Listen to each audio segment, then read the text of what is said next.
Okay. So just a quick agenda. We're not going to assume everybody knows everything about the regional district, so we'll just do a quick overview about the regional district and our services. A summary of what 2024 looked like. We'll look at property assessments, which is a bit of a complicated topic. We'll try to simplify it a bit. We'll go through the various services that Castlegar I and J participate in, and then we'll have a bunch of pie charts that show the where people's taxes go throughout various parts of I, J, and Castlegar. Just a reminder, this is a draft version of the budget. It's actually about 3 weeks old. And we've had various, and continue to have various committee and commission meetings, and those, and as well as discussions with directors, these meetings, and so the budget that will be presented to the board for approval in the coming weeks may not exactly match what we're presenting today. Yes, question? Yes, I have a question. In the newspaper, it stated on March 11th there was going to be a presentation discussion with regards to curbside recycling. That isn't even mentioned on the agenda. Is that actually being taken place today? Or what is it? It is in the newspaper. For Area J, is that what? For Area J, curbside recycling that is taking place. It was an open meeting, March 11th. They were going to discuss it. And the vote would be May 11th.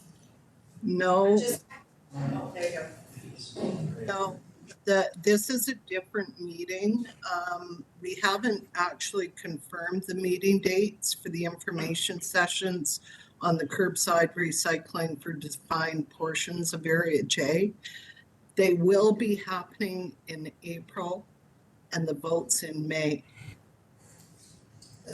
Okay, thank you. Okay. Let's go. Sorry, you should stay for this meeting anyway, though. Could we turn down the lights? I do. Trish is just checking and seeing. Bear with me for a second. Okay. Yeah, you can turn half the lights off in this area. There's a switch back around. Too Is dark? that better? Is that too dark? That's good. No, I'm fine. Okay. Okay. If anybody in the back can't see, there's 3 or 4 chairs available closer up front, or if you want to move your chair up closer, there's the opportunity to do that. So yeah, before you start, I just want to say that what I'm seeing today is 3 weeks old. And since then, we've had a lot of meetings, and there's been a lot of adjustments and attempts at adjustments to reduce taxation in Area I in particular, and in the services that Area I is part of. And basically, that will continue until the final, next week is our final meeting at the RDCK board table. And at that meeting, I know I'll be making motions to reduce taxation in Area I. So bottom line is that what we see today is 3 weeks old. So there's a lot more work to do in the next week. Okay, yeah, thank you, Director Davidoff. And so basically that touches upon what Andy's talked about. So this budget process does involve actually quite a few meetings. At the board level, there was 2 special budget meetings, one on January 19th and one on February 16th. So this presentation incorporates the direction, including that meeting on February 16th. And then we have various commissions and committees for parks, recreational, utilities, resource recovery, and transit, and local service committees, and as well as meetings of directors and participants, as mentioned, those are ongoing. So by the end of next week, our plan is to have a final draft for presentation to the board at the March 21st meeting for adoption, as the budget needs to be submitted to the province by March 31st. Okay, so the regional district, let's try to get this. So the regional district service model, the regional district provides 200, currently 200 active services, 105 locations, so this rec center is just one of them. We have, various parks, landfills, transfer stations, fire halls, etc. 23,000 square kilometers and 63,000 residents, including the municipalities. One thing to keep in mind is that the regional district, the big difference between a regional district and a municipality is in a regional district, each service is accounted for separately on its own, is taxed for separately on its own, and we can't move funds, surpluses, and deficits between the services. And versus a municipality, for the most part, they tax into one big bucket and distribute those funds as they see fit within certain guidelines. So that's a big difference. So in the regional district, these 200 services could be lumped into these 8 buckets here: governance and administration, resource recovery, rec and parks, fire protection, and etc. listed out there. Before I continue further, on the web page for this meeting, on the website, all the detailed budget statements for each service are available there. And this presentation will be available tomorrow for anybody that wants to look at it after the meeting. So the regional district model, there's a map of the regional district, and on the left-hand side is the entire regional district. On the right is all of the electoral areas and the municipalities. So the lower left-hand corner are areas I and J.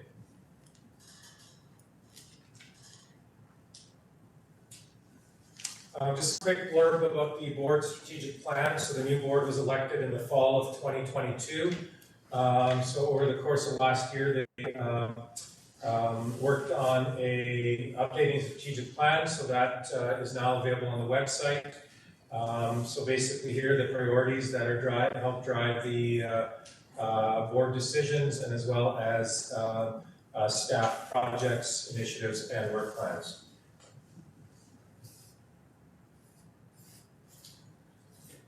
Okay, so this slide basically shows quite a few, but not all of the provincial regulations that impact the regional district. So as you can see, the regional district is actually itself a highly regulated provider of services. The main 2 pieces of legislation that impact the regional district are the Local Government Act and the Community Charter. And the other ones also in some way impact or influence the operations of the regional district. So a fair amount of provincial oversight of regional district operations. So here's a pie chart showing the regional district as a whole, about where its taxes mainly flow through. As you can see, the main rec facilities are about 29, almost 30% of where taxes go. So that's the rec centers in Castlegar, Nelson, and Creston. Fire and rescue, about 20. Resource recovery, which is waste, organics, and recycling, 14. Other community services, about 9. Those other community services are the smaller community halls, arenas and cows on the cusp, and a few others. So, that shows, the really between rec and other community services about 40%, and if you add parks, about 45% of the regional district's taxations flow into recreation, parks, and community services, and the rest as shown there. And what's the breakup of expenditures? Wages and benefits, about 40%. Services, so these are contractors, providing various services. About 19 miscellaneous is a mix of insurance and smaller items, grants, debt servicing, and reserve contributions. Connecting. But I don't know anything about this. Is there a question or? No, I think she. Bill, dear, can you mute your phone, your video? Did you do it? Okay. It's muted. Quick overview of 2023. So spending on wages, benefits, and services actually came in significantly under budget. Part of the reason wages is low because throughout the year, positions remain unfilled throughout parts of the year. If somebody leaves for another position and they're gone for 2 or 3 months, or it takes a while for us to recruit somebody, there will be some savings there. But on the other hand, what ends up happening sometimes, services are curtailed, or for instance, as everybody is aware, if lifeguards aren't available and we can't hire a full lifeguard complement, then pool hours or other services might get cut back. We also disbanded the pilot project. We had a utilities construction crew that was involved in mainly replacing pipe for our various water utilities. We were not able to fully get the labor complement, so we disbanded that crew last year. On the other hand, with these savings, we also had reduced revenue items, for instance, building permits and rec services in a couple other areas. Capital expenditures are also under budget, but those are offset by reduced borrowing and contribution from reserves. With those surpluses, those are carried forward into future years. They don't just disappear. So if there was a surplus or a deficit for that matter, those are carried forward into future years to either increase or decrease taxation in future years. So in this budget, our draft surpluses and deficits are accounted for in the budget, and they're being used to impact taxation in this year. Okay, yes? Yeah, how many employees are currently on the payroll of the regional district? Right around 400. So that includes all the rec centers, seasonal employees, all the waste areas. So yeah, just under 400, and that does not include the volunteer firefighters. So they do actually get paid for being on call. So there's a couple hundred volunteer firefighters that are on top of that 400. Do you have a breakout of what your administration is, like in your local office? Not the local office, but general as far as people. Yeah. If everybody's there, I think it's about 65.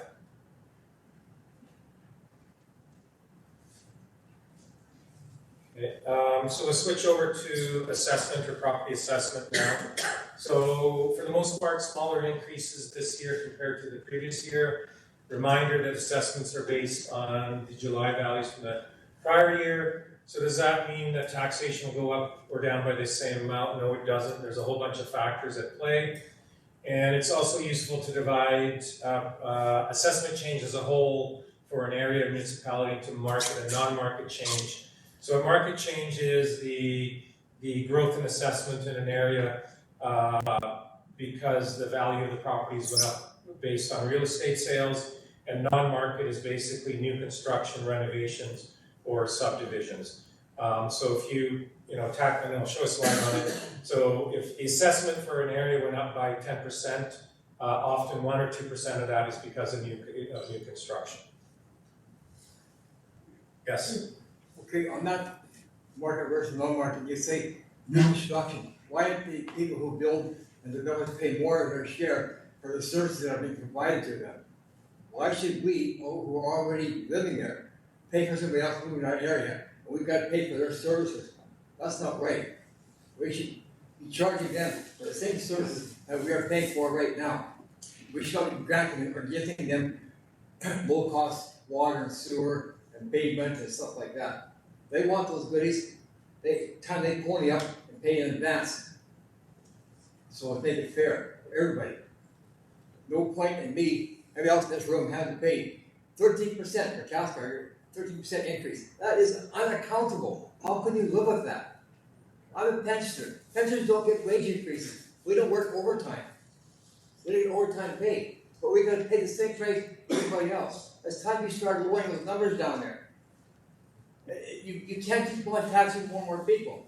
You tax me more money, you tax the condo owners and the apartment block money, that's our tax increase gets passed on to the tenants who are already paying more than what it should be for rent. So it's never ending vicious cycle. When are you gonna show some leadership and do something about this? Like on that pie chart, you had grants. Grants for what? For little tiddlywink games and crocheting circles and stuff like that? Cut out the grants. Let's get down to the basic parts of running a government where there's no freebies for everybody. This part depending on volunteer. On my block on Castlegar, I volunteer. I shovel out the fire hydrants every winter. I'm the only one that does it because I can't get anybody else to do it. Everybody's too lazy, can't be bothered. I do it. I shovel out the catch basins on my street and down the street. So we get a rain deluge, we don't get flooding, or people getting yards filled with weeds and grass and stuff like that. I volunteer. Let's make volunteerism more socially acceptable, so we can bring down some of these numbers here. But 10% for rural areas and 13% for us is totally unacceptable. And you're not taking any consideration that the higher you pay the taxes, some people get forced out of houses because they can't pay the taxes. Then they end up on the street eventually, in a ward of the state, in prison, or in a hospital bed or something like that. Let's keep people in their homes as long as we can. And let's cut the taxes. Let's stop all the giveaways for this, that, and everything that's going on around here. Stay in your core business of running municipalities and cities in a safe and fiscal responsible manner. That's all I'm asking. I'm not asking for pie in the sky grants and all this stuff coming down. My lifestyle, my wife and I, is very basic. We don't ask for anything else. And that's all it should be. Basic accommodation and living standards. Not pie in the sky, oh, they have this, we want that. We gotta stop this, give me, I want. Stop that. That's all I'm asking. Well, thank you for listening to me. Okay, thank you. Yeah, and thank you for bringing that up. Today we'll focus on the regional district. We'll go through the services. So if somebody comes in and builds a new home, they're fully taxed on the new value of their home or of their property. There is a split between the regional district and the municipality for what services are provided. So the municipality does the roads and the sewer if you're living in Castlegar proper. If you're outside the area, roads are provided by the province. Some areas there's water utilities, but as we'll see later on, especially in this area, most of the taxes are related to either this rec center, fire or waste services, but we'll touch upon that later on.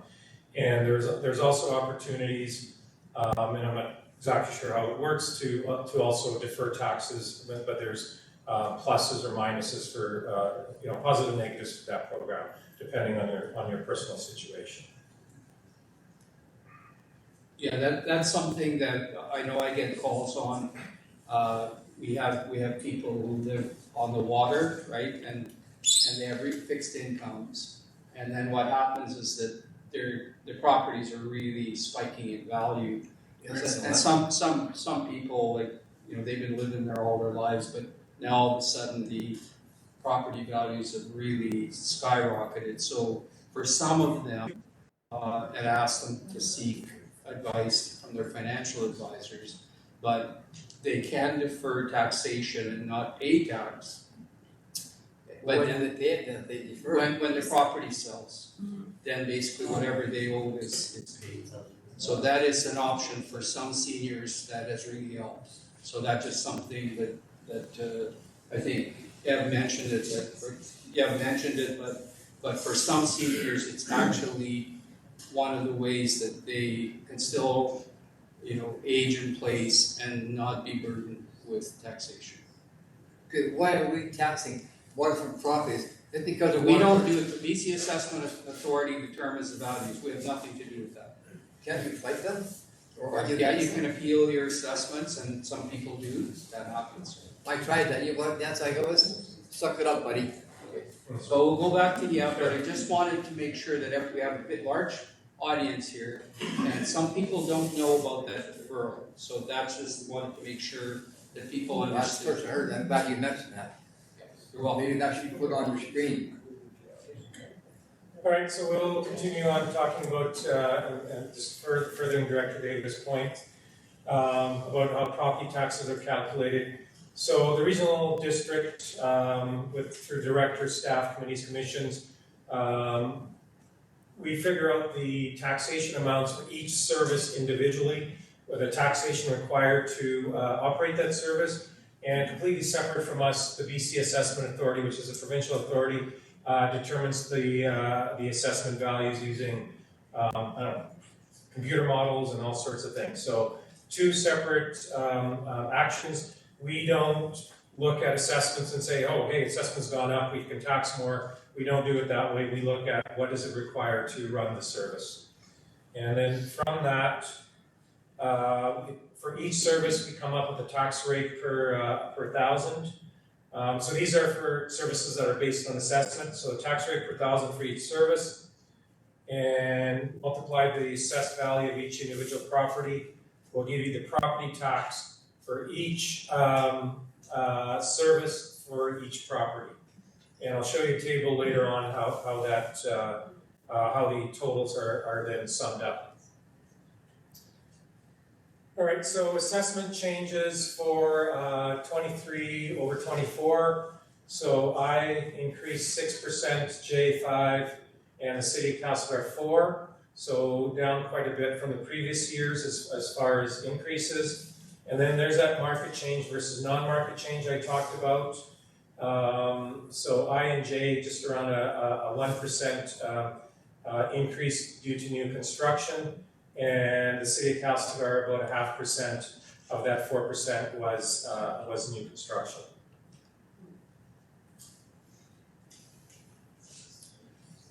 I won't spend a lot of time on this graph, but basically it's taking the last table. So the blue bars are the 1 year change in assessment, and the orange ones are going back 8 years. So I and J and Castlegar are in the middle there. But sort of the interesting thing, in any given year, you'll see really wide range. So in this case, from -2 up to just about 15, so about a 70% change. But if you look going back over 8 years, things are much tighter. If we ignore Slocan, we've got about a 5% range in value. So if you look at any given year, it'll swing which areas are seeing the larger increases. And if you, for instance, looked at Nelson, Castlegar a few years ago, they would have been on the left-hand side. And now they've gone over to the right-hand side for the 1 year increases.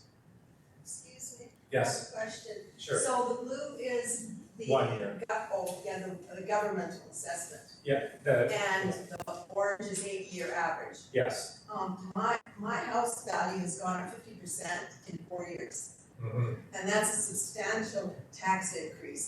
So I'm in area J, so this is reflective of what I'm seeing on my taxes at all.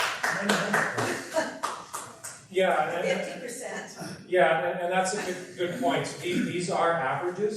So if you're going up 50, somebody else's property might have only gone up 20. Or gone down, they Or have to go down. even gone down. And there are things, and again, I'm not an expert on how the BC, the province does its assessments. And as it's been mentioned, you can challenge those. I know people who successfully challenged their assessments and got it dropped by 10%, but you really need to do your homework. Yeah, I have talked to them, and they guaranteed me that the assessment was real estate based Mm-hmm. and that had nothing to do with my taxation.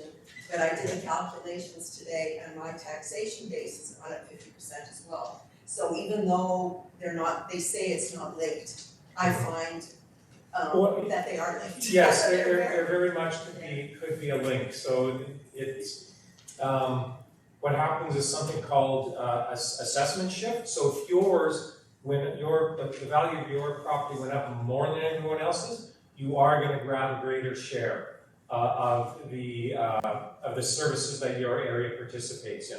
So for instance, if you lived in Ushania and the average tax increase was 10%, and the average and the cost of providing the fire service, say, didn't go up at all, and the average assessment went up by 10%, the person at 10% wouldn't see any change in their taxation.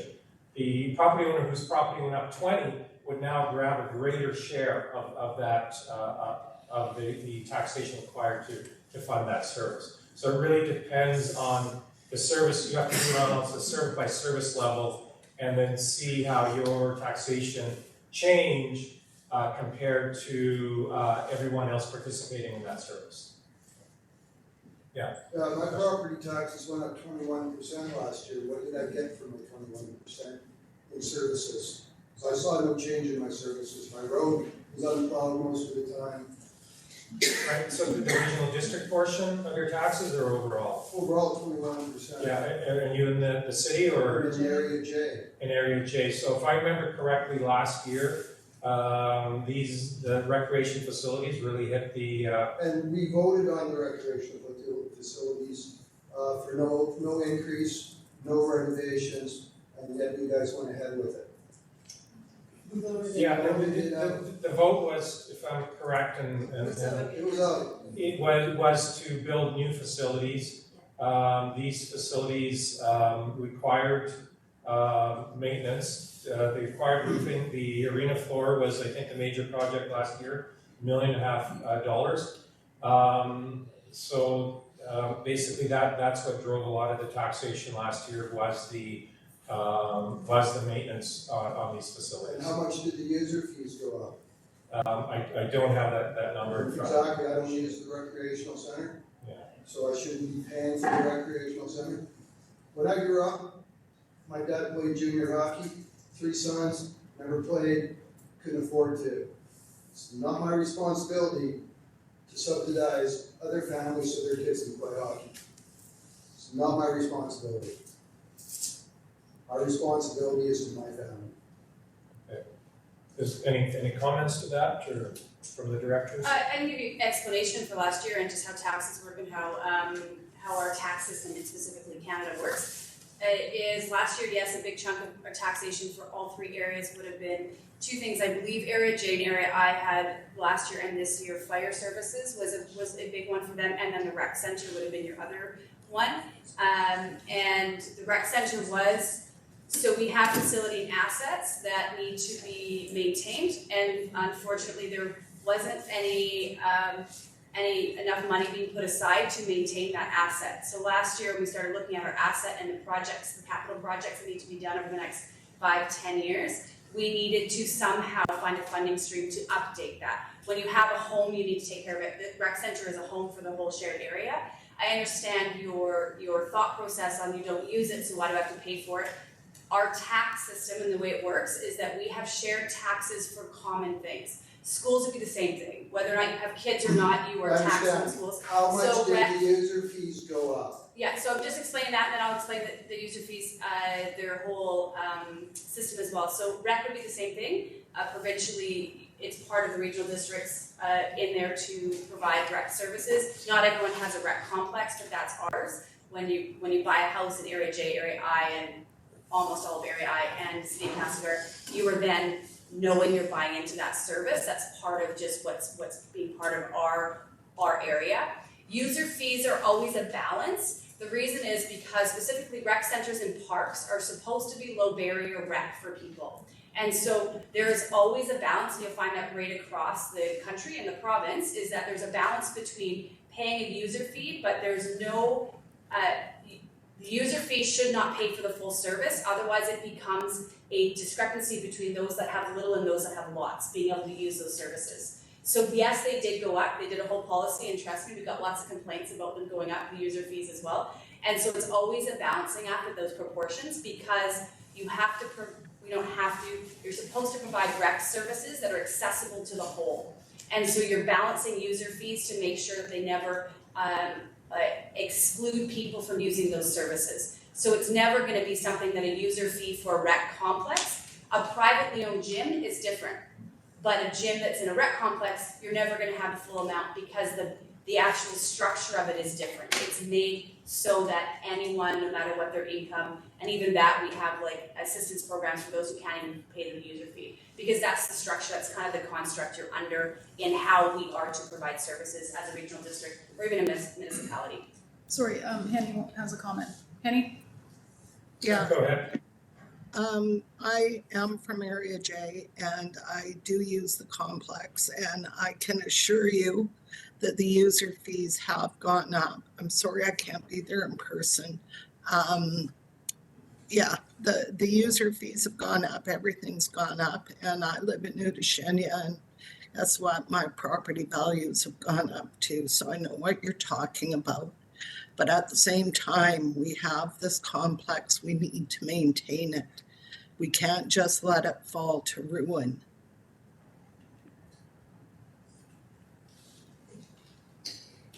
Well, I'm gonna chime in. And maybe we're skipping ahead, but we're gonna have the conversation now then. I have no problem with our constituents paying for things that they use and they want us to support. And our fire service budget is going up this year because we're buying a new fire truck.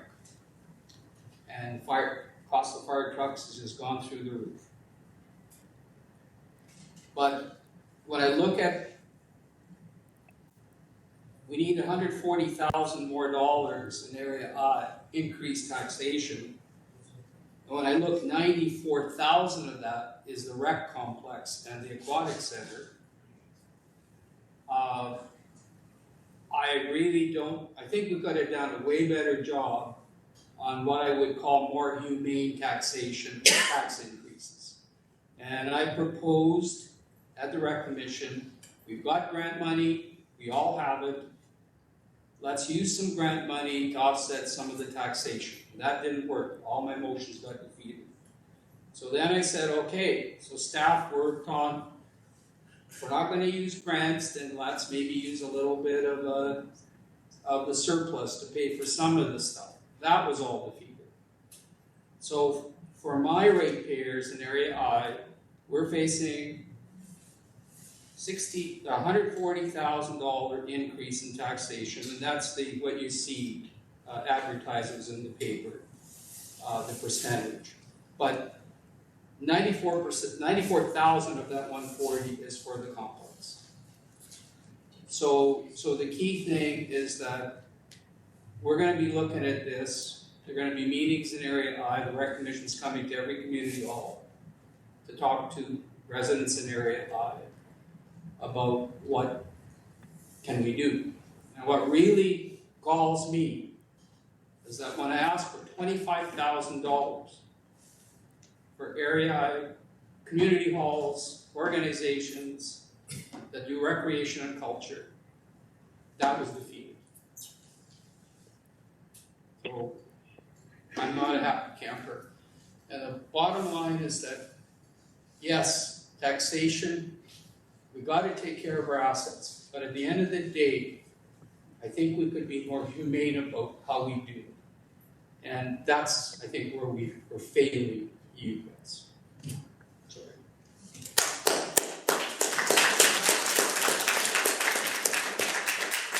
So my question is to that topic. So does the RDCK have a specialist in asset quality control? Because I know how contractors are when they come in and do jobs. It's as cheap and as quick as they can get it. And we don't have specialists at the forefront monitoring their value and their quality. So does the RDCK actually put somebody forward to control our assets in regards to the roads in New Deshenia, the community halls? I mean, the Pioneer Arena is obviously going through its scrutiny, But this major project here that half these people don't know about, I know deficiencies in the problem. Does the RDCK have a specialist that's bringing that stuff to your table? Yeah, so a couple things there. So we are working on a more wholesome asset management plan. So we have a consultant engaged, and we expect to report in a couple of months to do longer term planning, looking out 10, 20, 30, 40, 50 years. So that process is going on. The issues or the projects that happened last year are happening this year. We do have an internal project management group that hires out either consultants or engineers to look at these facilities and see where the risks are and where the work's required. And any projects that we do are overseen by our own project management crew and are regularly checked in. Yeah, because the statement you give me is that you're contracting out the quality control through a management group. So is it too much to ask for a management group that really is part of your home structure that's not gonna add the cost of another contractor on top of what we are being taxed on as a, basically a maintenance crew instead of a capital projects, and keeping the budget within your asset instead of contracting it out more? This is what I hear is contracting out is just compounding, which is what is adding a lot of the costs. And we're not in the know of the actual control of who thinks it's up to speed and holding that contractor accountable. Because a lot of your dollars are going away through that space. Yeah. Right, so we do have a fairly rigid procurement processes for those larger capital projects. I mean, they're put out to bid. There's no way we can have the expertise in-house to do $1.5 million arena floor replacement. There's only 2 or 3 contractors in Canada that can do that. It goes up to bid. We have multi-page agreements with them, with performance clauses in them. And from what I understand, that project did finish on time and on budget last year, actually ahead of time, if I remember correctly, last year. So we don't just let the contractor loose. It's very well written out and stated out what the work that they'll be doing and to what level. And you're holding them to the literature and the contract and that's the Yeah, real nitty-gritty is holding them accountable. I mean, it's great that they got done in a timely manner, but did they compensate because somebody wasn't following up with contract work? I mean, the topic's done, it's just, how are we gonna manage our assets? Like my question is, who from the RDCK is on the RDCK staff that's holding the contractors accountable for the dollars spent? And how are we looking forward into 50 years, making sure that asset isn't gonna come up with a sneaking cost, which is basically costing. Yeah, but I'd like to address Sure. that. Yeah. 2 examples right here at the complex. One of them is the arena replacement, the floor replacement. Yeah. That came in under budget. So basically, that was one example of quality control. We have project managers that are in-house that are watching over this. Another project, when the daycare proposal came to the RDCK to put the daycare there, and we need daycare. I mean, we're in a daycare desert in this corridor. We need daycares. So we agreed to that. But what happened is it came with $1 million budget, right? And we said, staff, cost this out. So the commissioners have to do a lot of this work. Cost it out, come back. Is it $1 million project or not? Staff came back with 1.4. I asked the question, where's the 400 grand coming from? And what staff said, that's taxation. No, send the $1 million back to the province and ask for $2 million. And that's what we did. And we tracked, and they gave us $2 million. And we tracked that, and I said, every month, where are we on this project? And that project came in right on budget.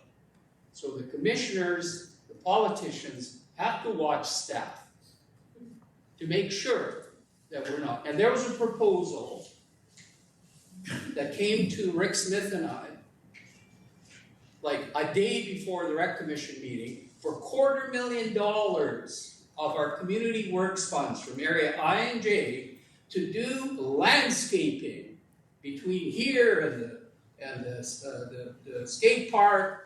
And we said, what the heck is this? No consultation, use of area I and J community works funds to do this. But when it comes to use community works funds to reduce taxation, no. So we watch it. It's our job. Asset management, I think to ask like what we're doing, what we have done to get into that piece. As elected officials, like our job is to set policy going forward and to look at what our needs are. And then if it seems like there's a gap between staff of ask the right questions at our meetings, and if there's a gap somewhere, then obviously we get in the nitty gritty, but our job is to kind of be that governing body. And so governing body wise, last year, which was the bulk of the taxation, was coming in and realizing that we had an asset that was not being properly taxed to take care of. And that's why all of the compounding for the next 5 to 10 years is compounding. It's because you went a lot of years of using things like surpluses, which should be used for one-off time costs and not operational costs, using surpluses to offset taxation or to decrease taxation. Or even we talk about community works funds, using that to offset operational costs and things that, yes, decrease taxation in a 1 year, but over 20 years, it compounds into a 20% increase Yeah, but in 1 Maria, year. Let me finish, this year we had a surplus in the rec Andy, service, you Andy guys was voted it down. So- Can't use it for So the reduction. surplus piece, and I'm just bringing it up because I don't want to get into political debate here, but because it's been brought up so everyone understands the fullness. So yes, there are surpluses that are there for a purpose. I'm not saying you can't use them.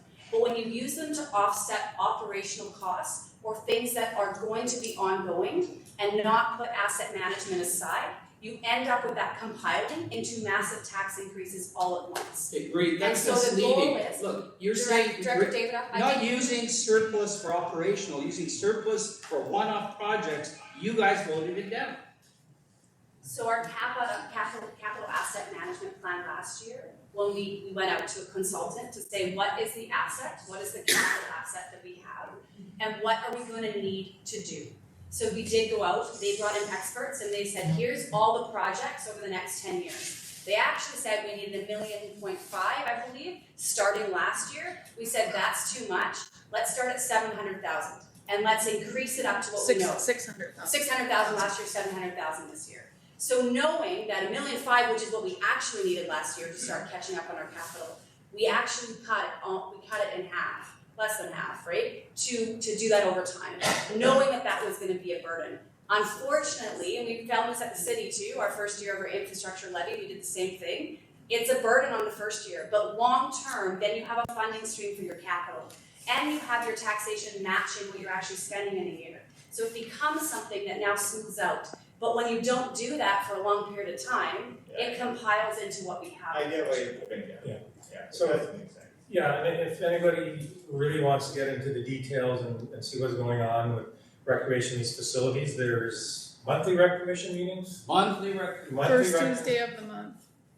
Yeah, and they go through the details, the budgets, talk about the asset management there. So maybe we'll leave that discussion, for those meetings. Yes, question? I'm curious, you said something at the beginning of this presentation that, Can I interrupt for just 1 second? There's been a request online that speakers identify themselves when they talk, and I would appreciate that too. Trisha? sure, I'm Bill, I'm from Area I. I'm curious why, when the RDCK already has a YouTube channel, first of all, you don't record your meetings. And second of all, I'd like to know more specifically, and I think a few of us here would, why Director Davidoff's motions were shut down when we've already got a certain amount of money in our capital assets reserves to keep our taxes low.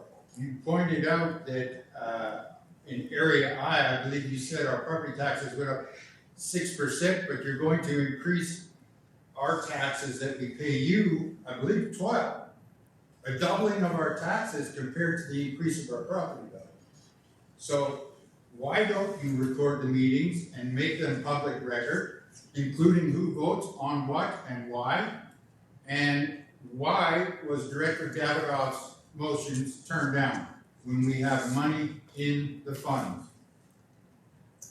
Okay, as far as the recording the meetings, so that was, I think a report was put forth at the last open board meeting. So from what I understand, the monthly board meetings will be recorded and will be put on YouTube, so that is coming from what I understand.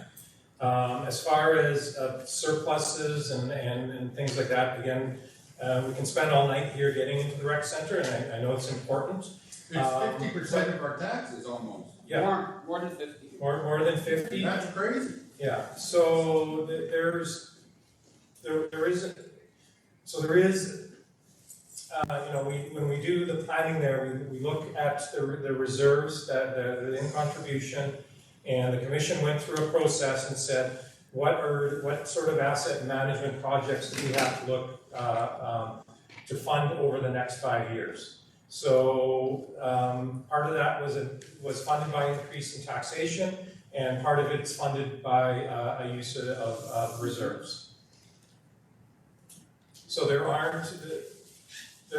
isn't, and then when you're doing that, you also need to have reserves in place for projects and other maintenance items that come beyond just zero out reserves and think we're all good now, because a year down or two down the road, yeah, you might dip your taxes this year, but then you're going to see the same effects you saw last year. You get the yo-yo effect. So Then, just to follow up, why was Director Davidoff's motion to have 25,000 set aside for the local rec center shut down? Do we not care about them? Do they not require asset management? right, so that's something that happened at the commission level. Do you want me to answer, or do you want me to, like, it's up to you. I don't know, it's your meeting, so I don't wanna like derail it, if you don't want, if that's gonna derail it, but I can't answer. If you want to answer. Yeah, it was a couple things. One, it comes last minute, and two, we're going out to area I. So I think we all said it's not necessarily we're saying no, but we don't have clarity on what that money's for. So when you're talking about taxing for something, we want to know what that 25,000 is. So it was just going to like a blanket amount to each individual community hall, which we didn't really know what they needed. And so we are going out, and so it's not as simple as like just we said no. We didn't know we were I'd like to clarify, to the root. yeah, Bill, I'd like to clarify exactly what the motion was. The motion was to support the social, cultural, and recreational activities offered at the following electoral I venues or provided by the following area I-based community organizations to be allocated as follows. Pass Creek Community Hall, $2,500. Pass Creek Neighborhood Association, $2,500. Those of you who live in these communities know what I'm talking about. Shore Acres Community Hall, $2,500. Shore Acres, Kieran Galbraith Memorial Park, Shore Acres Beach, $2,500. Glade Recreation Commission Society, our Recreation Commission Society, $2,500. Glade Community Hall, $2,500. Terry's Community Hall, $2,500. Berrigan Memorial Park, $2,500. And the Brandon Cultural Center, $5,000. And that is to support social, cultural, and recreational activities. That's the whole point of a Service S222. And we've never received a penny. And so I brought this, it was defeated. I tried to bring it back at the next month's meeting, and they wouldn't even give. Hey, Mayor, you got a minute? Terry, Terry, yeah, Terry. Pause for 1 minute, the computer froze. Our So joint. is everyone line still here? How in the hell do I get rid of all this crap so you can see? And do you have your phone now? I'm wondering, should I log out and then try again, or what do you want me to do? Like, I don't know if they're, So Terry, you just came in, can you, your computer, can you mute it, Terry, please?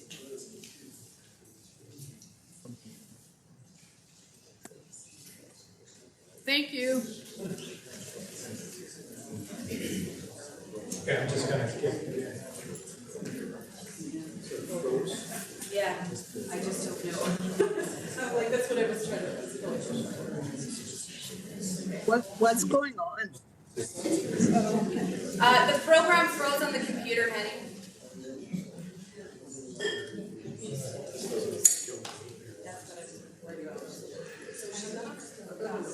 That's fine.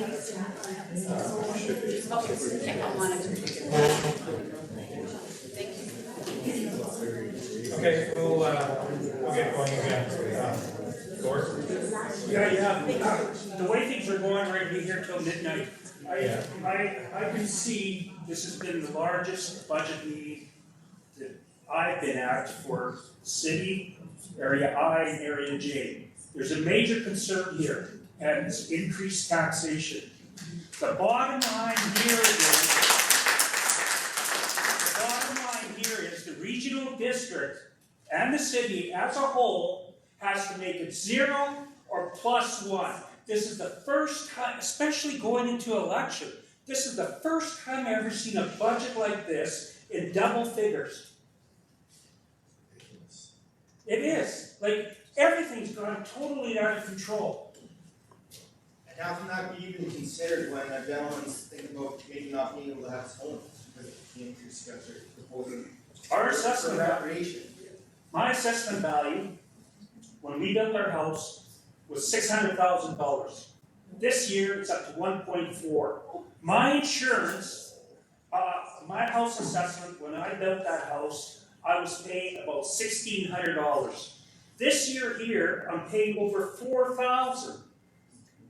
Not to mention your house insurance, that water, that's another thing. Our Lucas Road water up there, we were paying $300, now $1,800 a year? For what? Somebody to come and flush the line? What's the waste? Our landfill. Just because other subregions didn't manage properly in the past, we are taking their garbage to our landfill, which is gonna fill up faster, where it was quoted 10, 12 years ago that there would be no increase to the people of the West region. Because these other sub-regions were gonna pick up the difference.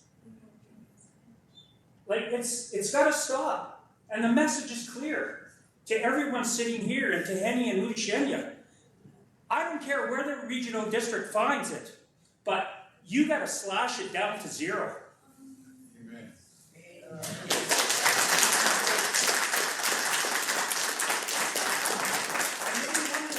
That has to be looked at.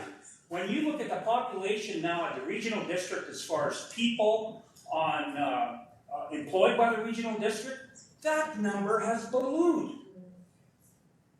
For some of the services that, do we really need them? It seems Director Davidoff is the only one who's fighting for it.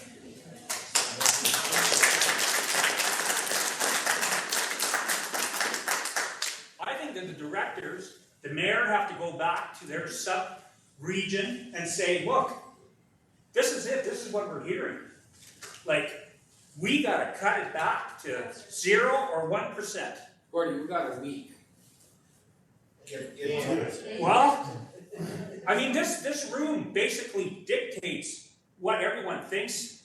When I was a regional director, we were lucky if we had 1 or 2 people at this meeting. Look at the room here today. 0. Yeah, everyone's had enough.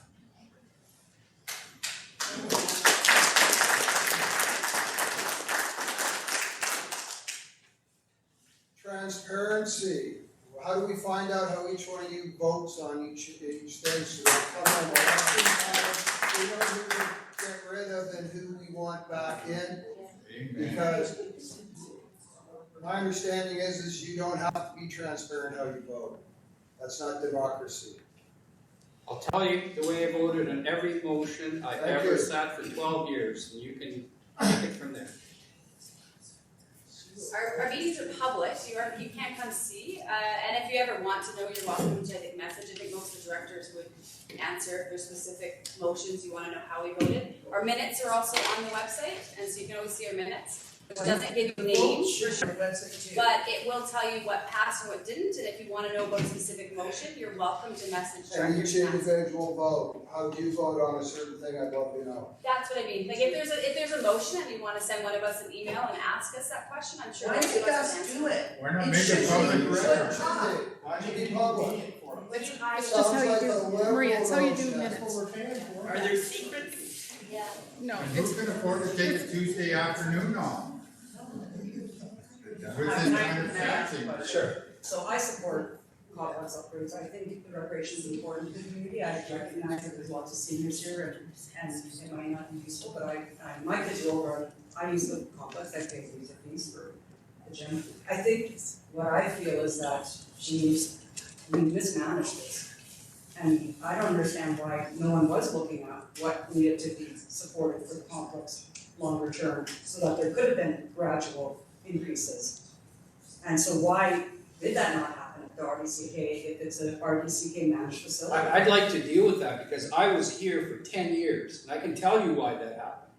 I sat there and said, we gotta look after our facility. We gotta take care of our fitness center, right? What happened is everyone was chasing a big shiny new complex. There was no money set aside for maintenance. It was, we're gonna have a referendum. It went down miserably, 99% against in Area I. Then they brought it back and said, we're gonna do this again. I says, how are you gonna deal with Area I? You gotta show leadership. Sign a piece of paper saying that these people don't have equal vote. Go for a majority vote. That's how it started. And there was no maintenance money set aside for maintenance. And now there's blame on who? That we didn't look after it? Well, take a look who was pushing for the big shiny toy and not for maintenance. It wasn't Area I.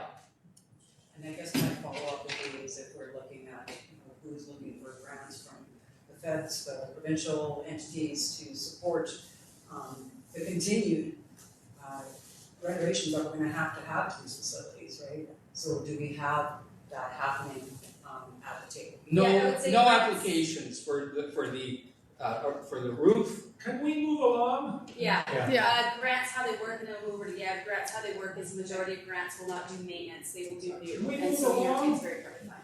Yeah, why don't you move along? Yeah, There's let's actually do a that. question in chat also about, if you can get to it at some point, who's in charge of what? Who taxes for roads, who taxes for like community centers, et cetera. So if that's in your presentation, touch on it, if not, but like where those, I think you alluded to it, City of Castlegar, we take care of our roads. Regional district, it is the province that takes care of all of your roads.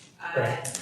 And community centers, community parks, all the parks in that would be regional parks, area IJ and the City of Castlegar are taken care of by all of those, and the rec commission, which is included in that, that requisition that you heard about, and I think that's all of them. Okay. Okay, thank you. Yeah, we'll, Just a quick question. Do we have the option to opt out? no. Can we opt out of the recreation and just use a user pay program for our region? I know they did that in Trail a number of years ago when I lived there. Currently, no. Currently, no, it would go into a actual, We can have a referendum. service review, and you have to do it for the Bill, whole there'd year. have to be a service review, That's but what's it. happening with service reviews, the Minister of Municipal Affairs is not allowing opting out in most instances. So basically, but we are coming, the whole commission, to Area I, to every community hall. And that's what we ask for. Come and meet with the people of Area I. Speak to them directly, face to face, like never has happened before. And those meetings are gonna be happening in the next 2 months, I think, right? Yeah, they're not set yet, but. They're not set yet, but they're coming. We're coming, all of us.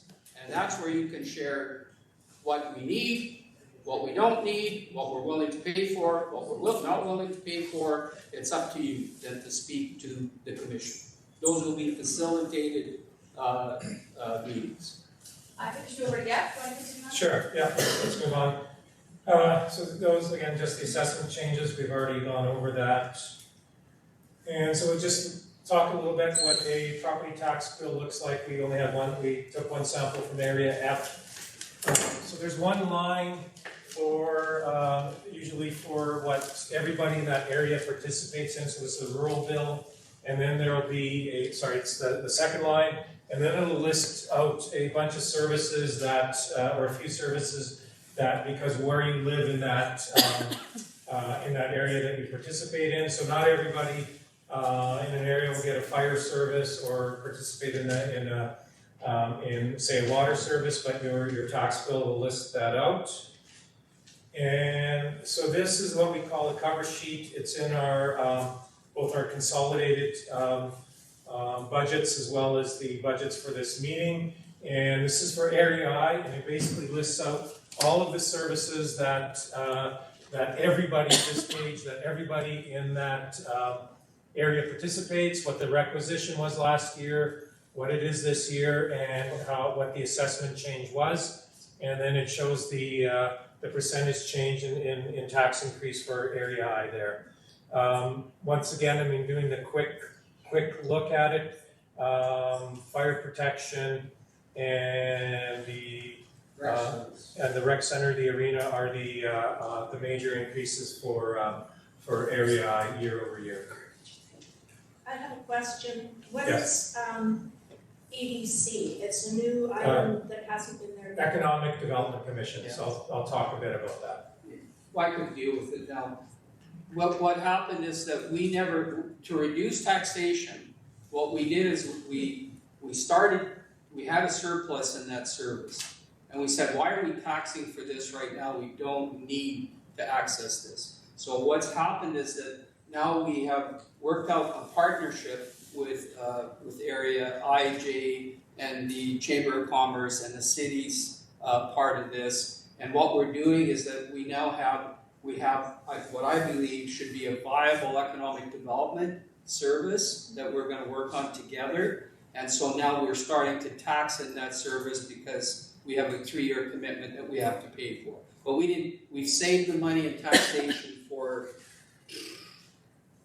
4 or 5 years that we didn't charge it? Sure, Yeah, quite a while. So basically now we are taxing again in that service, but we have operated on basically our reserves over the past years. Gordy remembers how this worked before. Okay. Yeah, we basically. So it's not actually a new service? It's not a new service, no. And so in our cover sheets, these are a table of services for Area I that only defined areas that participate in. So not everybody in Area I pays into the aquatic center, for instance, and not everybody pays into transit or these other services and or street lighting. So so depending where you live, will in that area will show whether you participate or not. And I'll just jump quickly over Castlegar. So these are the services that Castlegar participates in, the regional district services. So again, the arena and the aquatic center are the 2 larger ones, and on a percentage basis, the aquatic center showing the larger increase. So everybody in Castlegar participates in all of these services. There are no defined areas or partial services in the city of Castlegar for regional district. Okay, so these are the taxation rate changes per thousand. So just under 10% for city of Castlegar and J. And this is for services that everybody participates. So you see Area I is quite a bit lower here. but approximately, I know the number is 80% participate in the aquatic center. Those 80% will be closer to that 10% increase because of the increase in taxation for the aquatic center.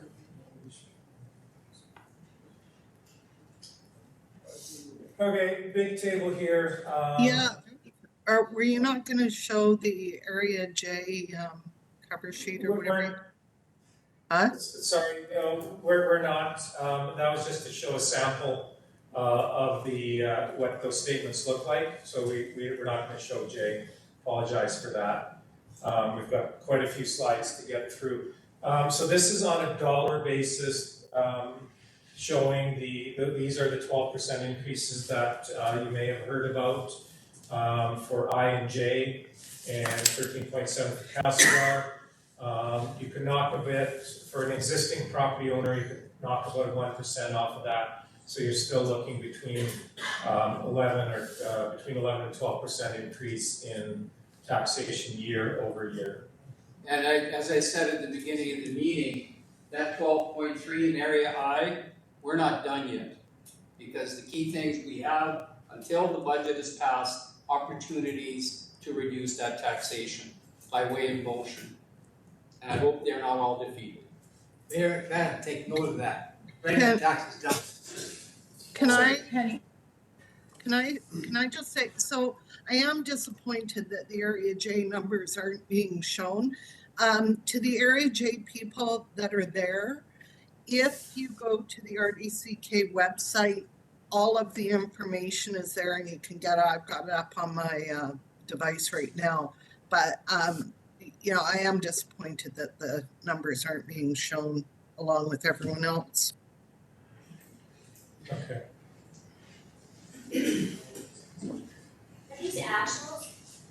Are you just comparing the 2023 budget to the 2024 budget? Or do you know how much was This is all, the assessments are actual, but the taxation is all budget. But when we budget taxation, that's actually actual. We don't adjust taxation in the middle of the year. So when we send the regional district sends its budget to the provincial government at the end of March, that's what you get taxed on.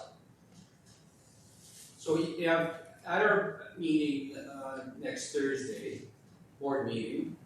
Yes. Will staff, we have been working since we saw these numbers, we've been working nonstop to see what we could do about reducing those percentages. And we have. And staff has made recommendations at our meetings about how we could reduce taxation. And staff has been given direction through motions to do certain things, which they've done. So we're the last meeting, right? No, we got Preston on Wednesday. Okay, so one more to go. Yeah, two more, and Nelson tomorrow. Nelson tomorrow. So has staff worked on those percentages, particularly for Area I and J?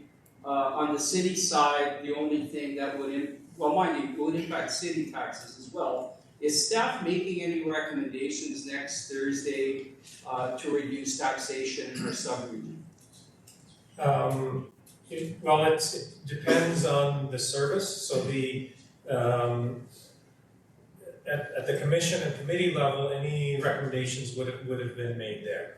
But they're not incorporated. They're not incorporated. So if there was a commission meeting, I'm not sure if any changes were made or directed. So once those are incorporated, then those numbers will look different next Thursday.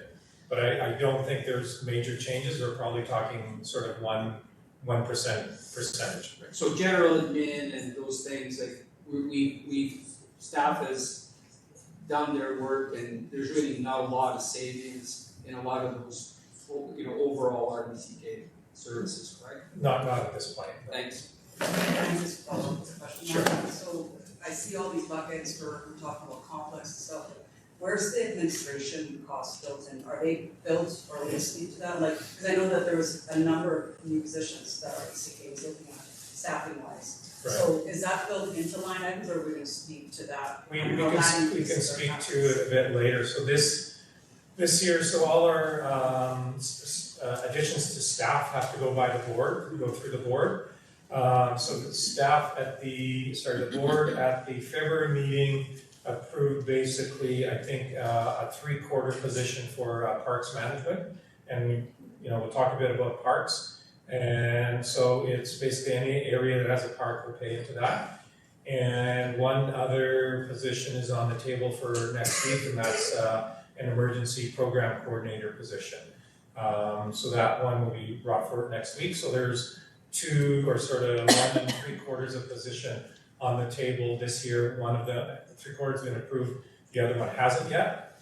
And so last year we saw 8 new positions. They got approved, but those positions, most of them didn't start till halfway through the year. So last year's tax impact was only about half. So this year we'll see the full impact of those 8 new positions. And those are spread throughout the various services in the regional district. And so what is that number then? Is that $1.5 million? What's that number? For and how does those, it relate, like for those 9, I guess 10 new positions that you have now hired within the past year or are hiring in the next? right, oh, sorry, okay, so there's those 8, so 4 X, so they'll work an additional half year this year, so you're probably looking at about $300 something odd $1,000. And then in the fall, the board also approved 3 new positions for resource recovery to manage the landfills and the transfer stations, or supervise them, sorry. And so there'll be another $300,000 for this year. And then that 3/4 position, I think, was about $70,000. So we're looking at about $700,000-800,000 of new positions effect on this year's budget. And so I guess that would be my question, because I don't quite understand how, let's just say it's $1 million just to have a nice round number. Sure. Like what do I pick up out of that $1 million? Like, and I guess it's not clear because you don't allocate it that way, you bucket, you throw it into all these different buckets. In all right? these services, right, yeah, so it But depends on. somewhere the regional district is now. Yeah, every has service, $1 million more. in every it. service, we've got 18 services in area I. Each service gets charged an admin fee.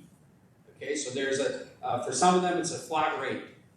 Okay, you could have a service where you're taxing next to nothing, and almost all of it's going to pay an admin fee.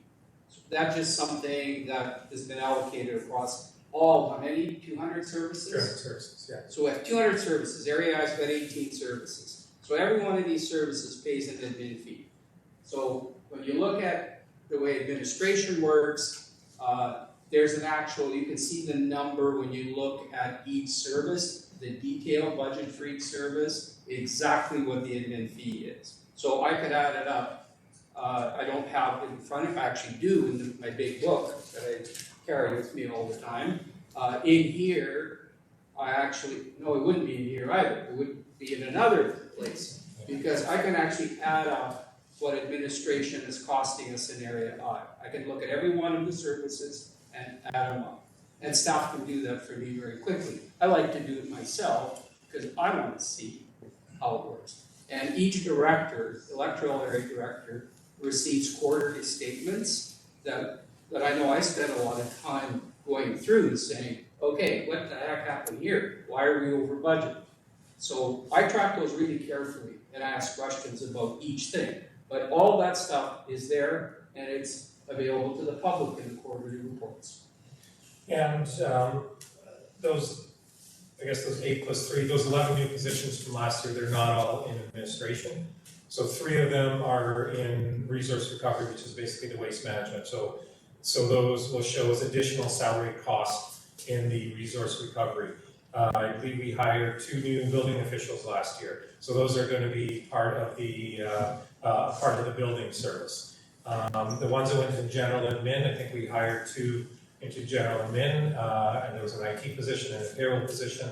So those are in general admin, which about 3/4 of gets charged out to the various services as an admin fee. The remainder stays and gets charged out to everybody on an equal assessment basis. And I want Yev as well to confirm that what we do in the RDCK, which we're not doing with direct services, is that we will look at surpluses and say, okay, we've got this big surplus, can we use half of that? We put some money into a stabilization reserve and building, building inspection is one of them. We have a stabilization reserve because one year you could have a whole bunch of money coming in, another year you don't, you have a downturn a little bit. And then we use surpluses to offset taxation. And in direct services, we're not using that to offset taxation. And that really galls me because why are we started looking at a 47% increase in the aquatic service. And staff came up with suggestions for us to say, okay, here's $55,000 worth of projects, one-offs, you could use your surplus, you're not going into operational, and that was voted down. So that's the kind of stuff that we could do, and we do all the time at the Regional District Board table, but for some reason, it keeps getting voted down with the Rec Commission. Really galls me. We could have shaved 55 grand off the aquatic center cost using that approach, which is suggested by staff. What was the reasoning why it was shut down? I think there was requests from the, if you want to talk one-on-one later, but I think there was requests from the group to move on so we get through Yev's information, but I'm willing. Are you skirting the question? No, I think she's. No, I'm not. I'm just being respectful of the room full of people We're that about wants to. a third, or not even halfway through the presentation. So if we wanna, I think they're good questions, and again, Maria and Director David are going to be available later if anybody wants to discuss those further. Okay, so overall outlook for the regional district is about a 9.3% increase in taxation, but for existing property owners, on average, it's just about under 8%.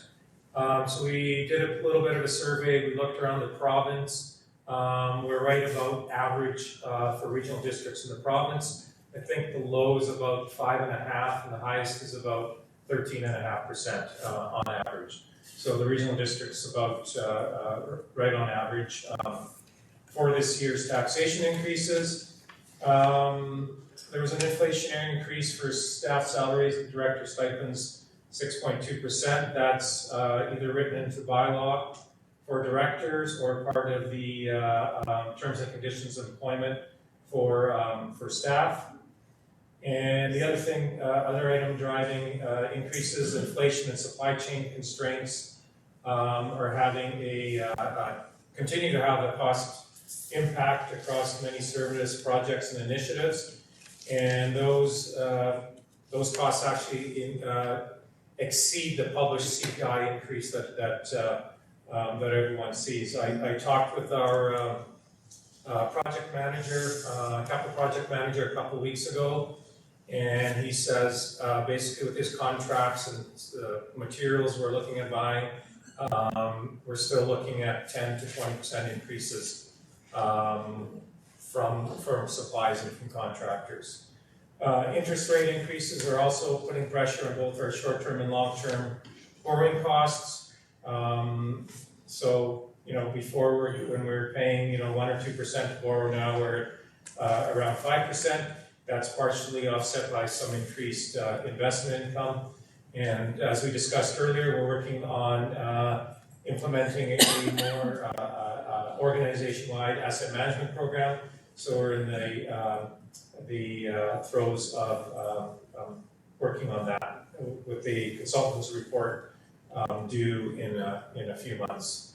One of the examples I will touch upon as well, because I do look after IT, is that everybody knows about Office 365, Office suite of products. So the regional district 8 years ago bought Office 2016 for around $400 for its employees, and we've used that for about 8 years. So you're now looking at about a $50 a year cost when you amortize it.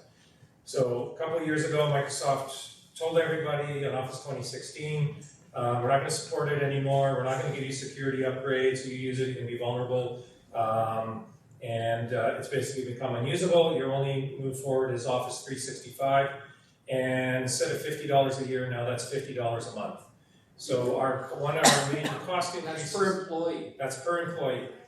So one of our major cost increases this year is just over $200,000 for a subscription to Microsoft, which we did not have to pay for the last 8 years. And we looked at all the options, considered the options, alternatives, and the board looked at it and approved the move to 365, which is the standard. So there's things out, inflationary effects, changes that are largely out of our control.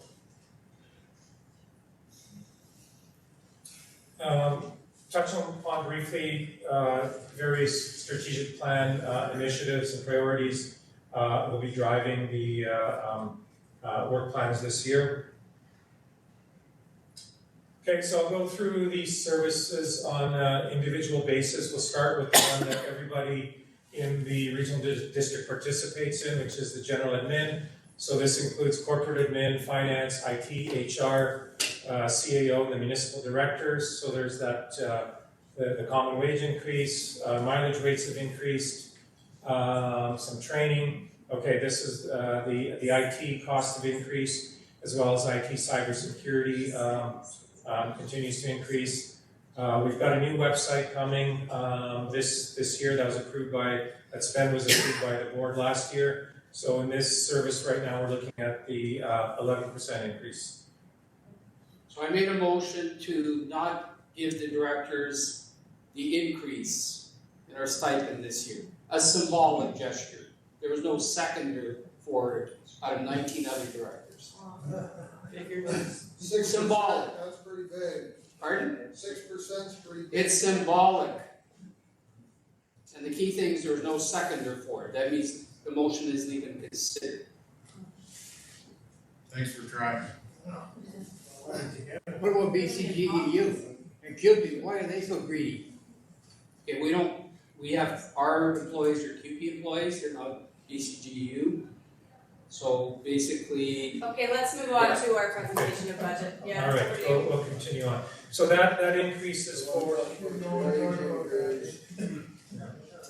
So rural admin, this is the rural directors, regional fire services, and our bylaw services.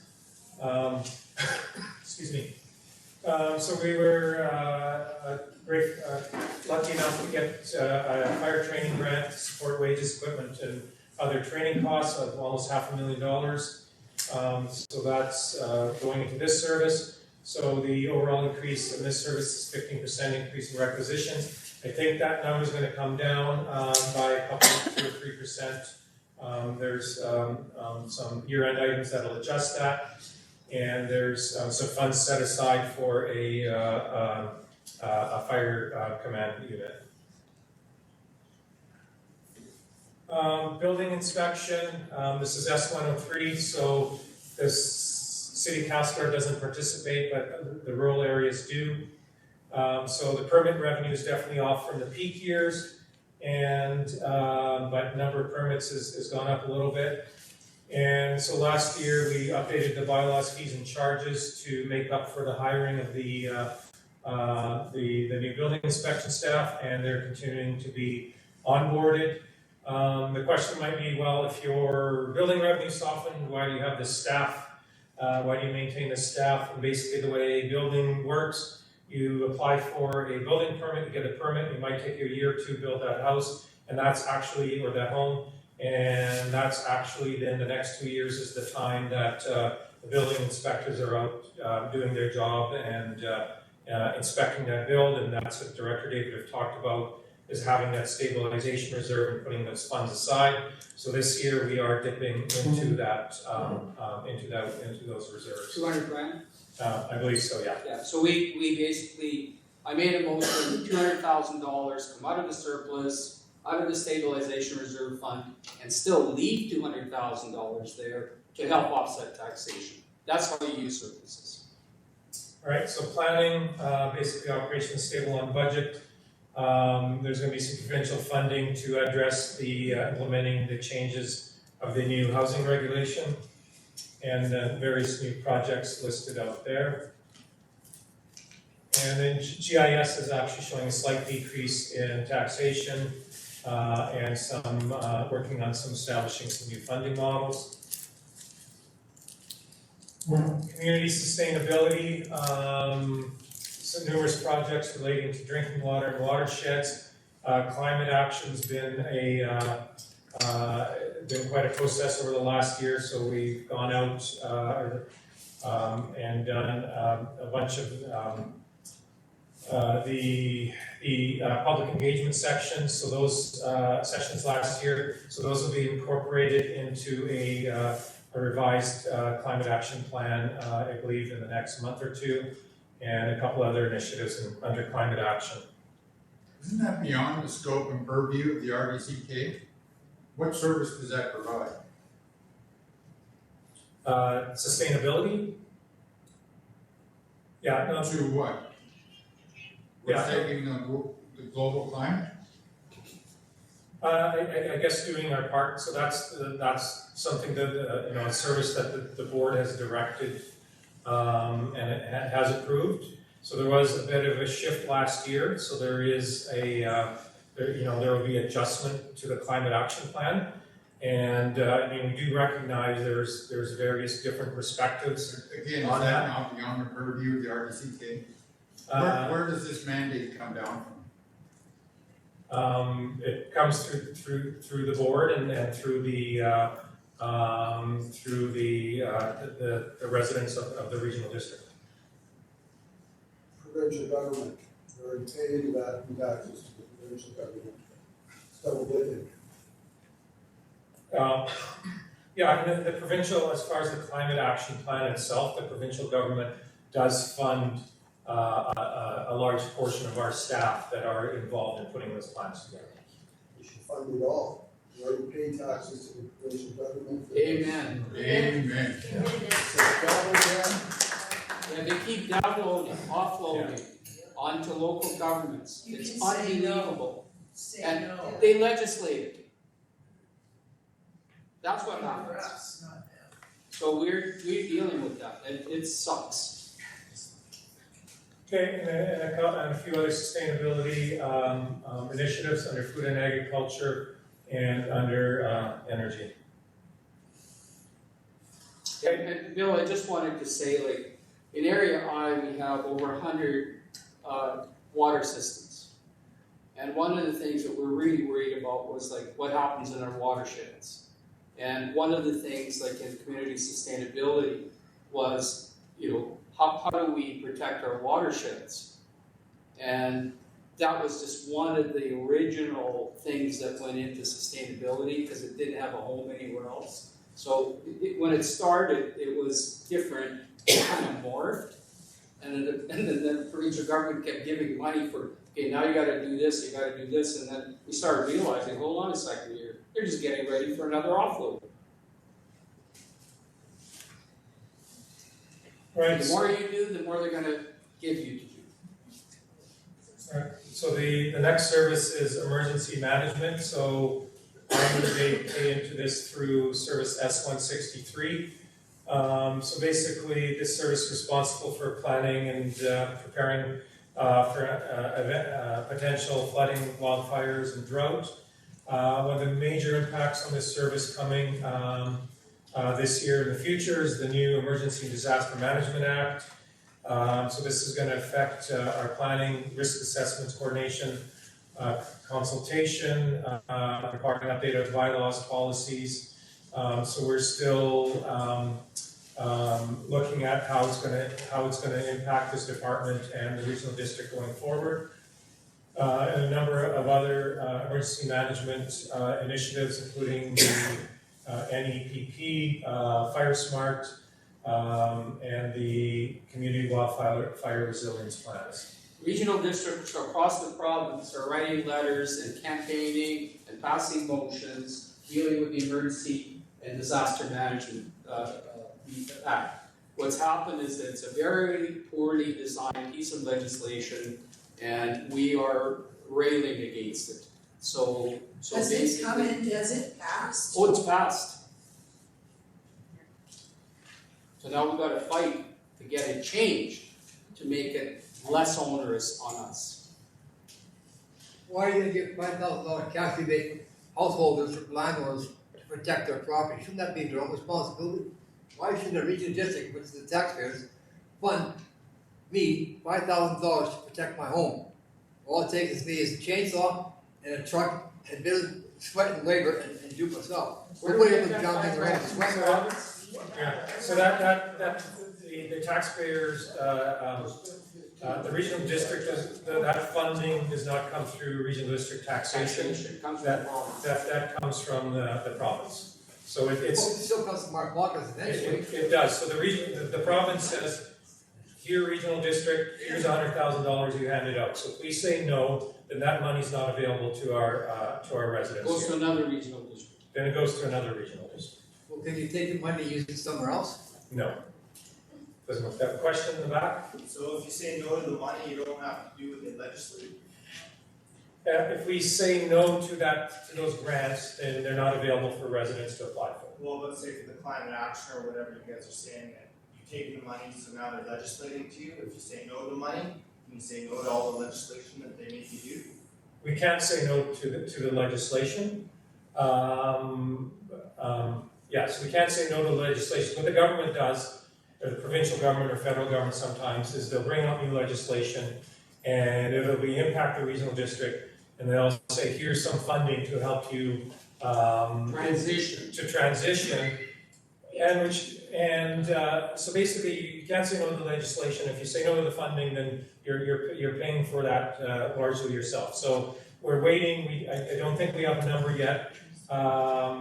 So for instance, I talked about it earlier. The province has changed some of its housing legislation. They gave us funds to help implement those changes. We're waiting for announcements under the Emergency Disaster Management Act, what sort of funding and help's going to be available to implement that. So we don't have that numbers yet. Yes. Yeah, who's responsible for implementing this in the regional district? Like, who's it gonna fall onto as far as responsibility? We do have a manager of, that looks after the emergency program. And you're also looking at. So it'll come through him with the governance of the board. So the board had, what was it, a half day or full day session on this act. It's that big of a deal that the board spent was it a full day or a half day? Half a day, and it was very depressing half a day. Well, currently the Southeast Fire Center takes the lead on a lot of this stuff. The way it's set up, we'll talk about it, like it's a little complicated, but what's happening when I come here. Okay.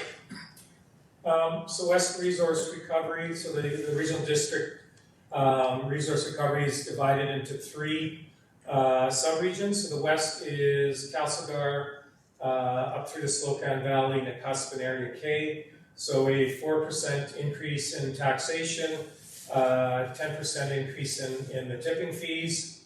Some of the major the projects to be worked on this year, planned for this year, are these legacy landfill assessments. So there's a bunch of landfills, some that even predate the regional district, but because of provincial legislation, we're responsible for assessing them and making sure that they're still environmentally sound. So the assessments are going to take place this year to do planning for potential future work. Uisheni and Nakusp landfills, some assessments there, and then Uisheni landfill design, operations, and closure management plan. So when you're operating a landfill, there's quite a bit of legislation requirements around it, and you basically have to look forward 20, 30, 40, 50, 60, even 100 years about how you're going to manage that landfill, how you're going to close it, and what you're going to do with it after you close. And so a fairly detailed process to go there. And then 3 transfer station upgrades in Slocan, Roseberry, and Nakusp in this service. So a couple of points here. So a landfill, a dump, could have existed before the regional district was formed in the 60s. And what happens, the legislation says that if it's within your area, then you gotta go assess it. And we get a little bit of money, but I don't know how much.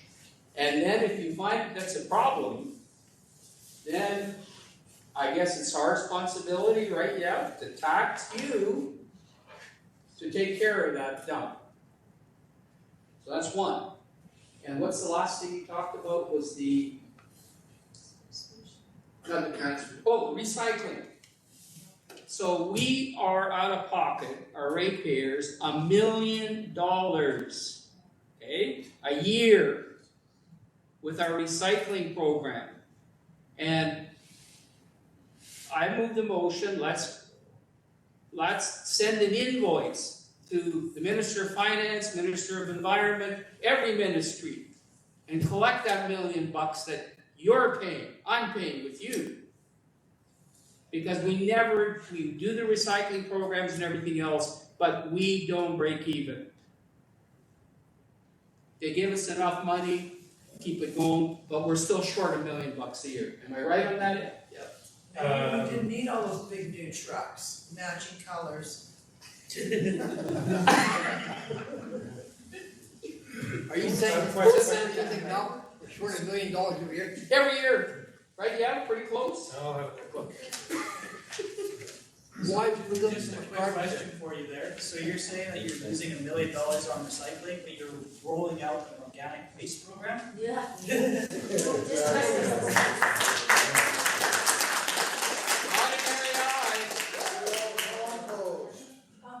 Not an area I. Doesn't the Minister of Finance live in Bass Creek? Yeah, and there'll be no organic waste pickup in Area I. Area I and J going to Area J is going to referendum, Area H is going to referendum, Area F is going to referendum. So that's We don't have another, enough that's not information, not my area, not my issue. You guys told us in the surveys you don't want it, Area I wants that stuff. Hey, area, we do our own compost. We do our own. What was, area J, what was the results? To referendum. Pardon me? You're going to referendum We are on for the three-way pickup, yeah. There Anyway, There will be information meetings in April. I cannot remember the dates off the top of my head. And the vote will be in May, and the people in Area J who currently receive curbside recycling will determine whether they want to also have curbside organics and garbage pickup.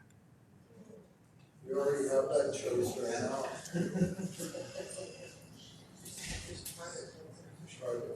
All right. So we'll move back to the rec facilities. So Castlegar I and J. So Director David touched upon this. So there's a community engagement project underway, basically to look at the recreation in the Castlegar area district and look at the future of the complex. So public meeting and among other facilities and public meetings to commence April this year, and project completion expected by July. So there'll be further information coming out on this soon. As far as the budget concerned, the Pioneer Arena revenues decreased to reflect the facility being operational for less than half the year. Some modest increases in revenue, rental revenue still increasing, and programming continues with those camps, swim lessons, and fitness programs.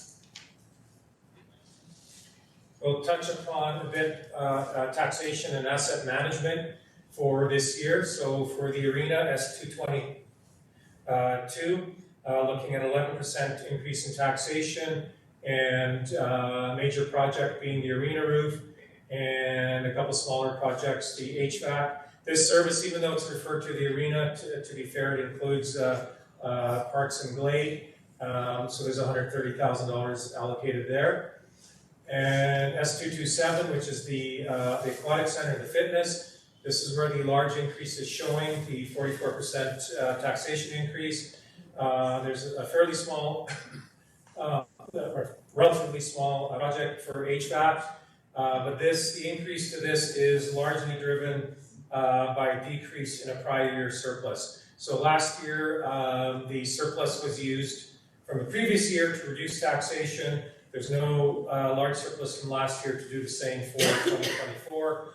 So that $200,000 surplus isn't there anymore, so that's driving an increase in, largely driving the increase in taxation for 2024. But yeah, staff here recommended, we may have to tax in S227, but we can reduce the S222 by at least $55,000, so that brings that percentage down. So then the combined is a lot lower, and that's what I'm gonna keep pushing at the board table. Okay, then about parks, so, the Glade Legacy, some work with the Glade Legacy Project public engagement, Pass Creek water system upgrades, and then, some work at Waterloo, including a management plan implementation. Continuing on, so this is the, overall strategy, so identifying the strategic direction for the regional park services, examining and evaluating the provision of the services, a new service model, planning and development for the parks, and then emphasizing financial stability as an integral element of the strategy. And the next slide is going to show the growth in parks starting in 1970. It's interesting that Pass Creek was the first park. And the growth in parks, which largely started 20 years later in 1990. And so a fairly large increase in parks managed by the regional district. With parks, it's generally the area the parks are in that pay for the parks in their area for the most part. Question. Yes. We sold the park and now we're building the park. We're tearing down the Pioneer Arena and we're selling off the land. Where is that money going to lower taxes? So those would fall under, Actually- would be municipal, those are outside the regional district. You're welcome to ask later and we'll answer the question, but not in this regional district side. It doesn't impact what we're talking about here today, regional district taxation. That's strictly a city of Castlegar issue and has nothing to do with the RDCK.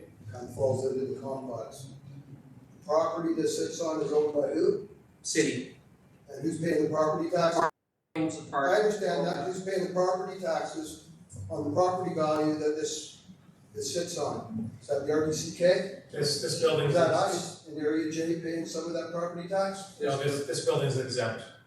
Are you talking about paying property tax on the building or paying into the use of the facility? No, I'm talking about property tax on the No land. property There's no tax. property There's tax. no property tax on land? No. That's another thing. This year, I'm gonna be submitting a whole bunch of, or helping different groups submit permissive tax exemption so that you don't have to pay tax. And different organizations, community halls, all kinds of different entities. We used to do this just for golf courses. But there's a whole bunch of community halls, other things, nonprofit organizations, societies that pay property taxes right now. And maybe you don't have to. And so I know in Area I, I've got a long list. I'm gonna have staff look at it, and then I'm gonna help those organizations apply for a permissive tax exemption. What's the deadline? I'm not sure. Yeah, I think it's pretty, you've gotta do it. That won't apply for 2024, but it'll apply for 2025. So that's something we've been missing. And so we're gonna try to help out all these organizations that may qualify for a tax exemption, property tax exemption, for the RDCK taxes. That's not fair. Why should they get a tax exemption? Why should the Catholic Church be tax exempt? They're the biggest corporation in the world. God can pay his share of the taxes too. Same with the other churches around here. The organizations I'm looking at and the community halls and things like that are what we're looking at, and other things. So briefly touching on economic development, so this was a new service last year. So It's not a funding, new service in IND. Sorry. City. yeah, with the city, so contribution for a physician recruitment program and a new partnership with the Chamber of Commerce to fund economic development. We'll move on to fire protection now. So from a regional perspective, we do have a regional level that looks after management of service, the overarching safety policy and governance as required by the Office of the Fire Commissioner and WorkSafe BC. And as well as for applying for grants, looking after bulk purchasing, yeah, so a fair amount of savings we received through grants there.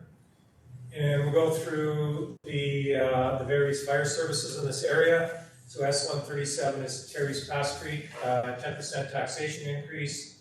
Some community works fund to fund some upgrading. So here I just wanted, we used, I think it's close to 500,000 or 400-something thousand dollars of community works grants to do work at our 2 fire halls in Area I. So that's where you see community works funds being used to offset, otherwise we'd have to tax for that. And that's why I keep pushing the use of community works funds for the complex. And I'm blocked. Who's blocking? Well, I'm gonna chime in and say we did the same for the Utashenya Hall too. Almost $500,000 to do the necessary upgrades there. Out of community works. Who's blocking? Okay, let's move on, let's stay on fire.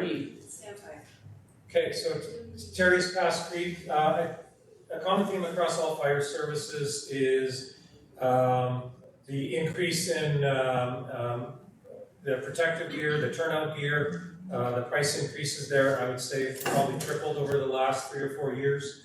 So that's driving some of the cost increases there. The other is we've gone from, I don't know how many years ago, 7 years ago, to a largely volunteer-based model. So our firefighters now, when they get called out or training, are receiving basically just at minimum wage or above minimum wage rates for those times they're on call. So that's driving a bit of an increase there. Well, in Area I, we have to make it clear. Years ago, what we worked out with the 2 fire departments is I says I want to see 2% increase built in every year for the salary stipends, what Yev was talking about. So we don't have a big increase in our salary in Area I, because every year I said I want 2% every year, and that stays in the 5-year plans and has been, and we've been giving our firefighters a bit of an increase every year, and so salary is not part of that 10% taxation increase. The big thing that we're doing is we borrow money to referendum for a new fire truck, and that's increased our requisition. Right, okay, and then some project work, new apparatus due for Terry's next year, so that's the one, the referendum that just passed. Yes. And I think there's some growing communities funds that are going into that fire truck. That was the other big increase in costs, just going back even 4 years. Used to be able to buy a fire engine for around 400,000. They're $750, approaching 800 now. So that's the reason we went to referendum, to go through a longer term. Now, another thing is that we're fighting Area I started this. We're fighting Fire Underwriters Survey. They made a recommendation to the insurance industry that any community in Canada serviced by a cable ferry system is deemed unprotected for fire insurance purposes. And we had that with Glade. And we took on the fire insurance industry, in the Area I did, across the province and the country. And what we don't understand, Fire Underwriters Survey says a fire truck's only good for 25 years. You can get a bit of an extension. And you can upgrade that fire truck for 100 grand or 200 grand, and it's good for another 25 years. They don't allow that to happen. So we're paying all this money because Fire Underwriters Survey won't certify upgraded vehicles, upgraded fire trucks. Why not? Because somebody's making money, and it's not us. That's right, I pitched that to mayor and council, and fire chief of San Lozano. I said, we have all the trades in this province right here in Castlegar, welders, pipers, mechanics, electricians. We can rebuild any engine on the market, any fire pump. What's your name? Richard Switzer, I'm a welder, I know how to weld. Thank you. We can do that Common all sense, right? in-house. It does We not don't need a prevail. certification. We have all the trades available right here in town to rebuild a fire truck or a John Deere tractor. Then we got paid $1.5 million for brand new truck. If we get the new fire truck, we're gonna get $3 million. You know what a For two ladder trucks. truck, you know what The a first ladder, truck, wait, you know what a first ladder truck truck was how costs you pay now? for you. You know what a ladder truck costs now? And Yeah, I think we're $1.5 done. million. I think we need to make sure we have to Okay, get through this. we'll continue on here. So some work at Pass Creek, that's either done or will be done. Pass Creek's next apparatus is 8 years away. So yeah, I wanna point out, Carrie's, new chain link fence around extrication training area, community works grants funded. The exhaust extraction system for Pass Creek Fire Hall, community works grant funded. Driveway tarmac replace, community works grant funding. For this facility, every motion I make for community works grant funding, defeated. Let's change that. Let's change that. I've got a question. Sure. If you could just flip back. Yeah. One. Are we getting into a trap here, like I see in Pass Creek, and I'm not taking anything away from the fire departments, but procurement of a utility vehicle. I see this more and more, that there's a half-ton pickup or a three-quarter-ton pickup for the fire chief to have. 10, 12 years ago, there was the argument about first responder vehicle.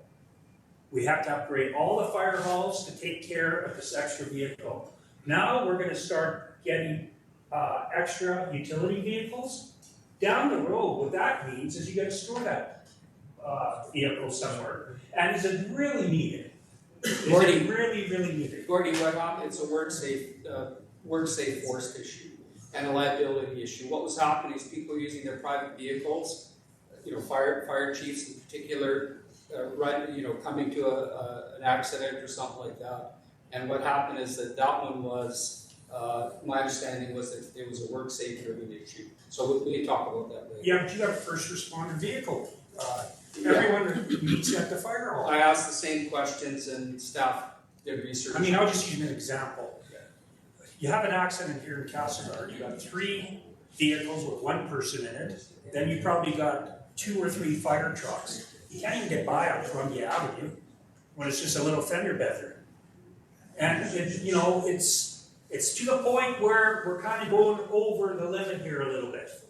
You can't even keep people in a volunteer fire department, but yet we're resourcing all this extra stuff.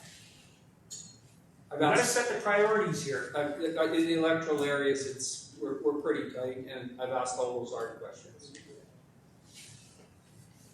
Yes. Okay, Raspberry and Luciania, so exhaust extraction systems getting funded, personal protection equipment upgrades, and so let's get into Robson. So short-term boring payments for the tender and the SCBA upgrade have increased, and next apparatus is due 12 years from now, so a ways away. And Urishenia, addition of the extra bay is in progress last year via Community Works, as Henny mentioned. And next apparatus is 6 years away. Excuse me? Yes? Is there any way we can find out breakdown of costs on these fire departments? Because in the last 5 years, my taxes on the fire department have doubled. Yeah, so again, the webpage for this meeting, there's a document that has the detailed financial statements or budgets for each one of those, each of the services. So depending where you live, then you look at that service and you can see what the cost breakdown is for those services. And are we paying for ERTs? first responders? Depending on the department, so if we're responding, yeah, then we're paying our departments to respond.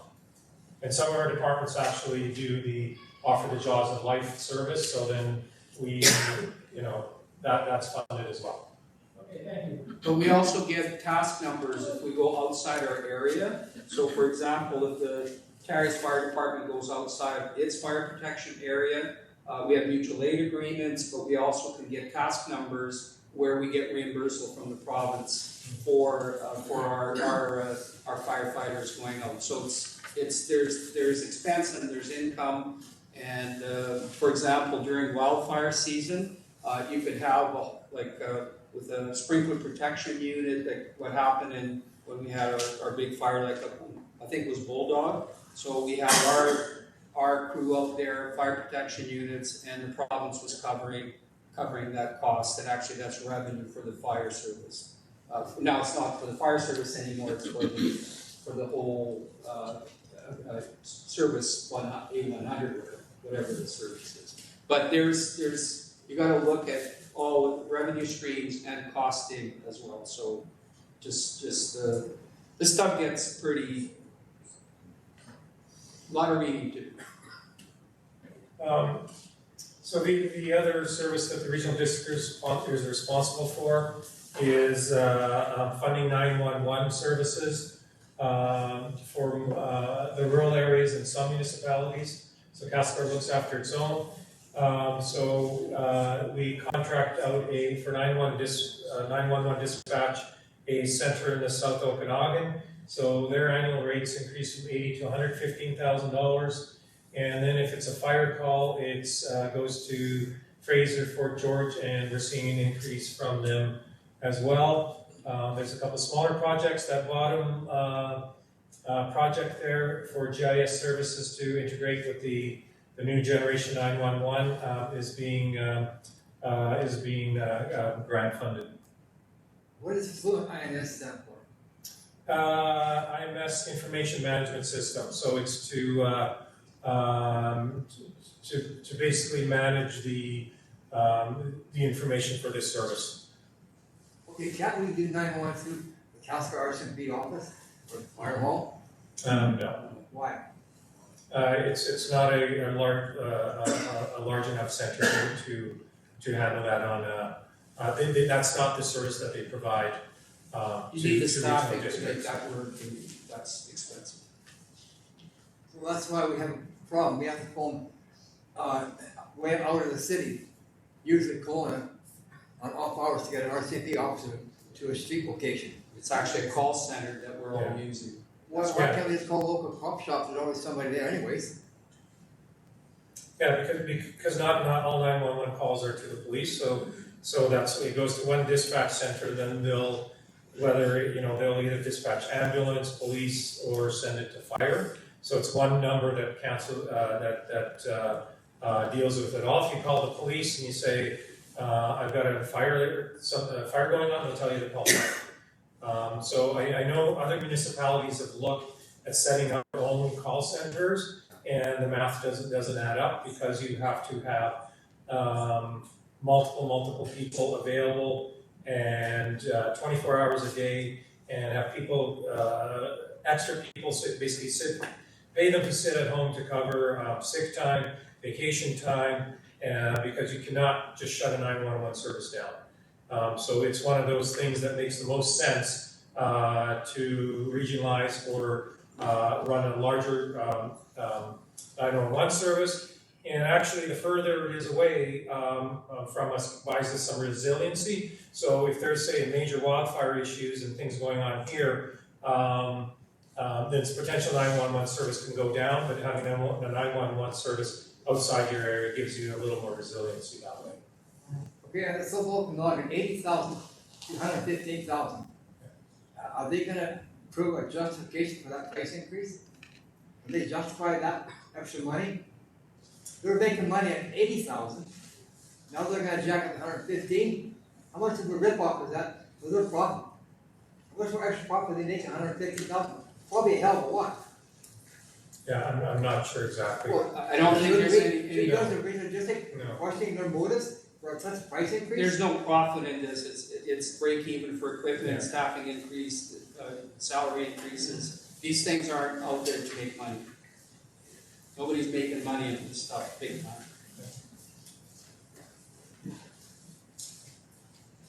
All right, we're at the pie charts now, which will, for various areas in the regional Yeah. district. Yeah, Yes. can I just break in? I'm sorry, I was asked to monitor the chat and a question came up. By the time it came up, we kind of passed the subject. I'm wondering if I could just put it to the room now. It's from a member from Area I, or a resident of Area I. That's Union Talk dropping in there.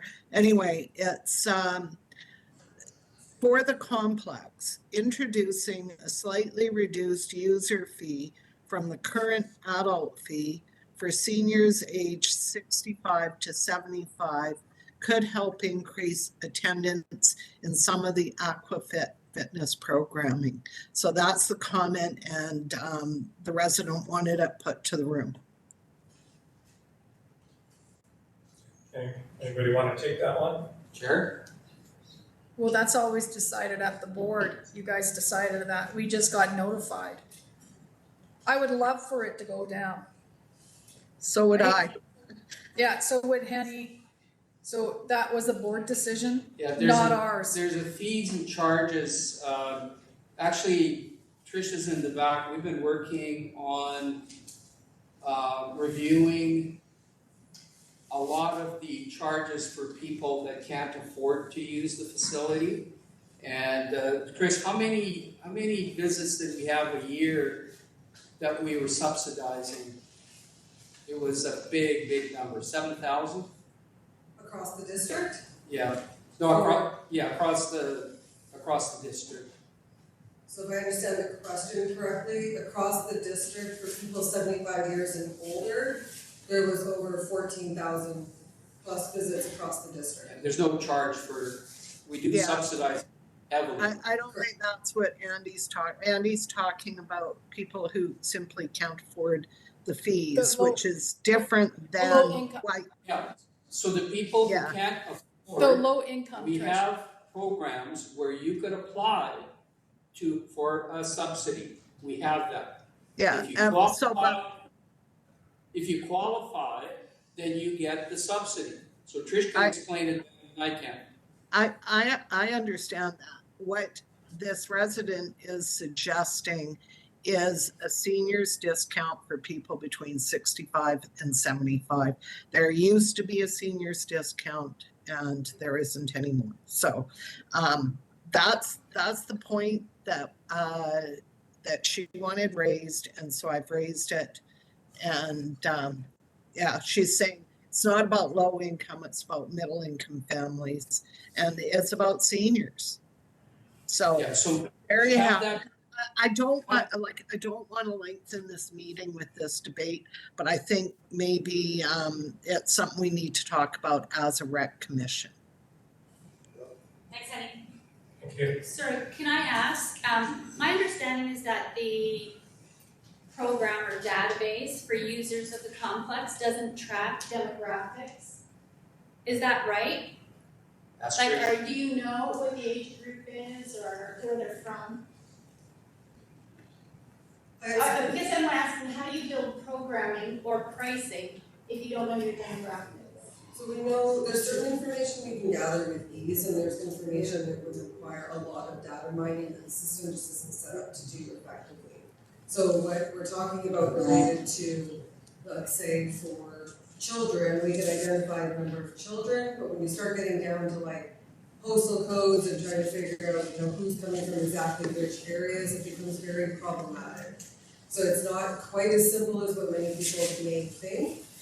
In comparison to, we collect very basic information for people who have accounts with us. So the question you asked is a question some of us in the commission have been asking for years. Why can't we just punch in postal code, just check postal codes and see where who's coming here, who's using it? And our system's not designed to do that. maybe just one further follow-up without going down a massive rabbit hole.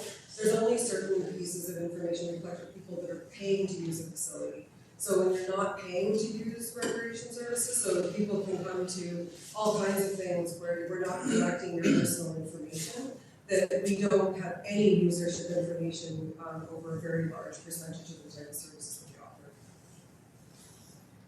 Well, I guess it's more, the question was more about fee-related services, because this is a fee discussion. Correct. Right, so. Okay. And I would suggest that that conversation, I think it was Yeah. raised, it could go back to commission, and or it could be reviews as part of the fees and charges policy review about it. Thank you. So this pie chart shows the proportions of regional district taxes for the residents of the city of Castlegar.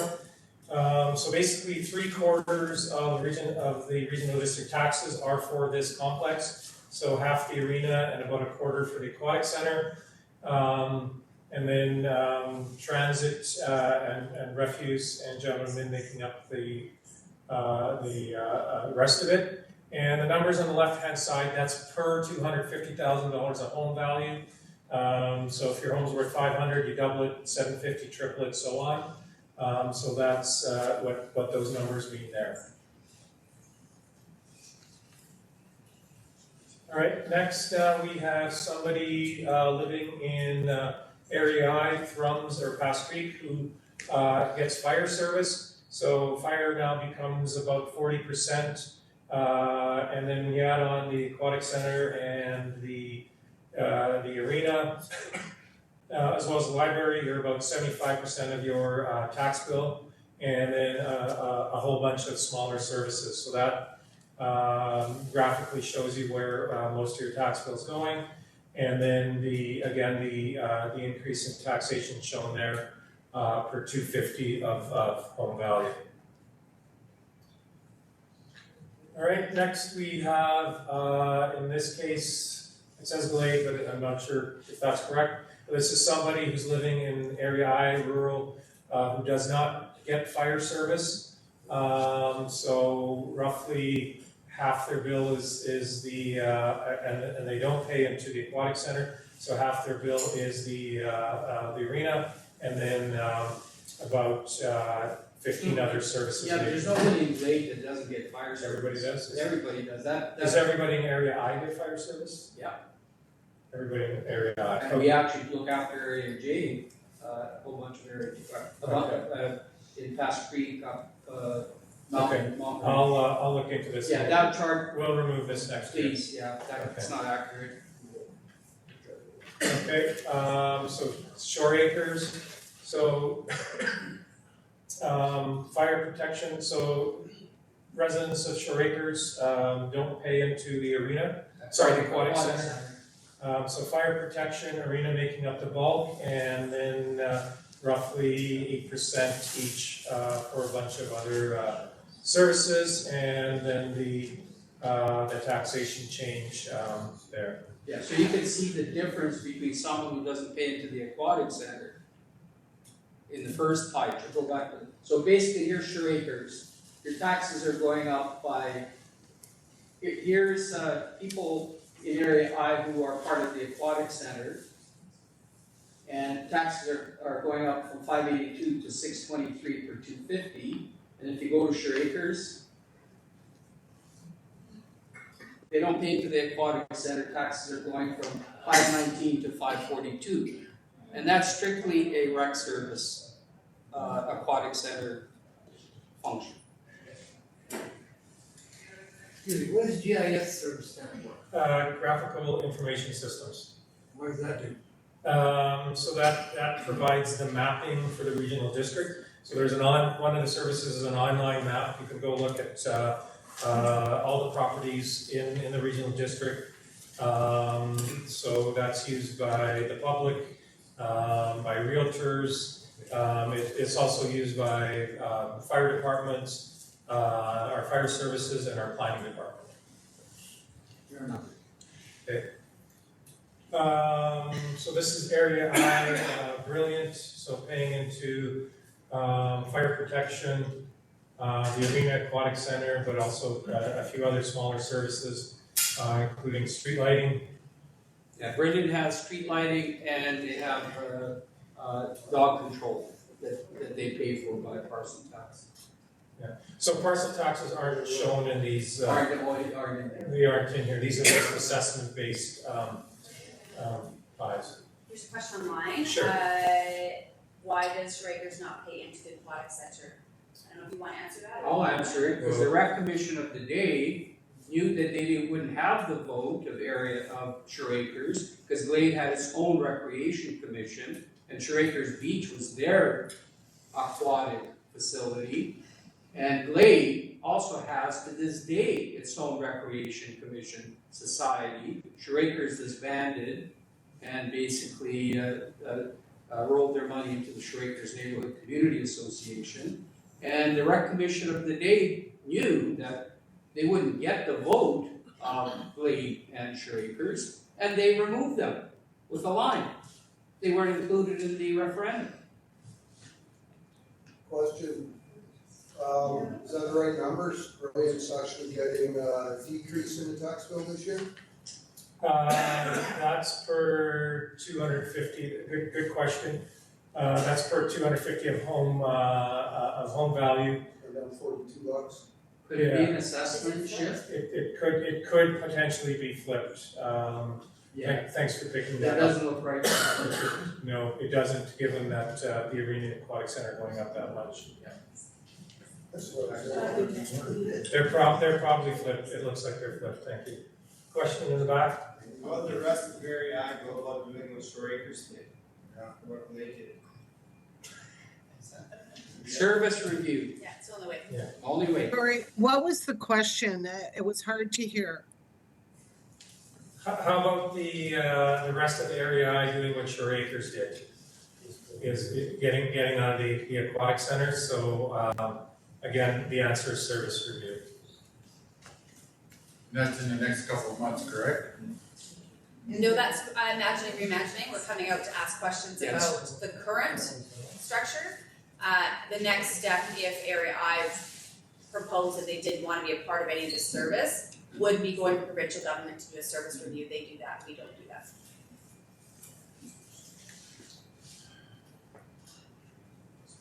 Okay, so this is Area I, Robson. No, area Area J. should be J, yeah. Area that's not right. J. Area J, I will talk to, so All of the area, next ones are Area J. yeah.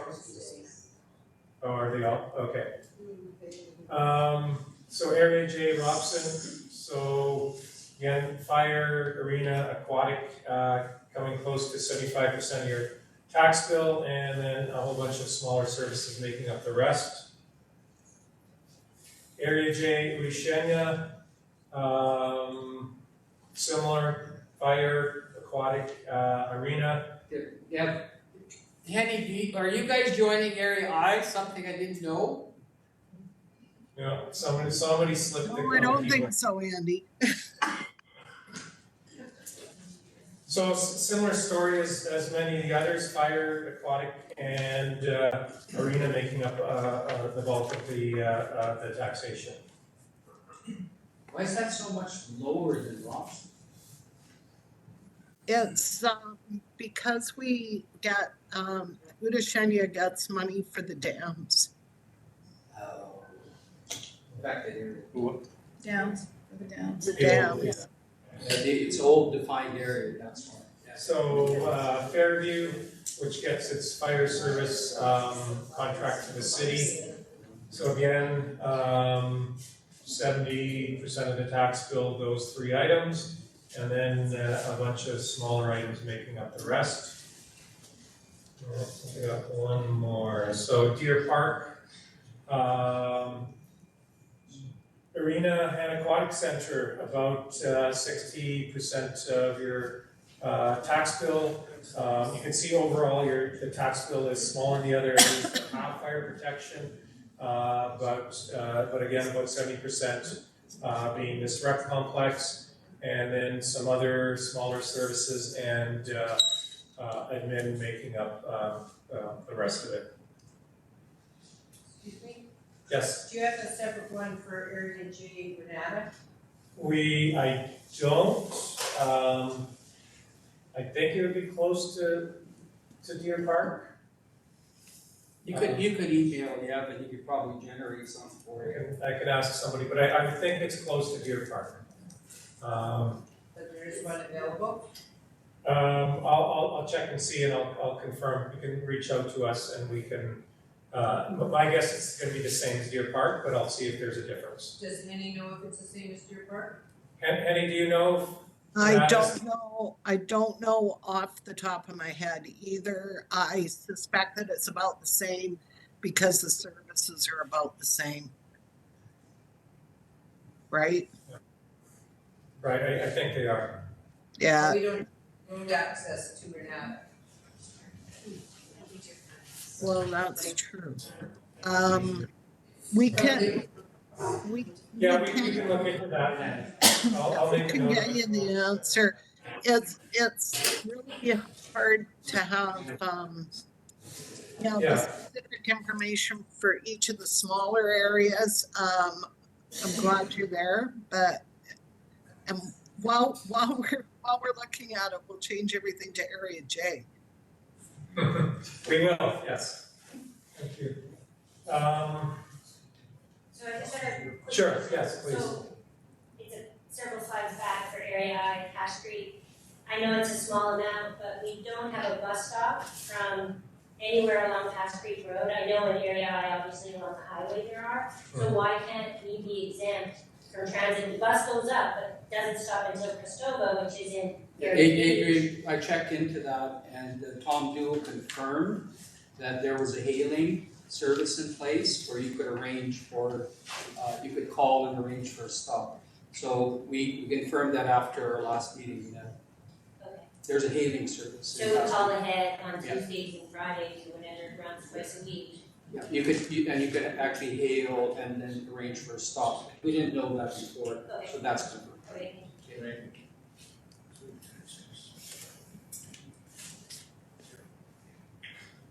Okay, so that's it for the presentation. Are there any more questions? Oh, a few. All What right. did they do to change the mayor and council to keep the fire arena open and going, instead of tearing it down for a doctor thing and a apartment block?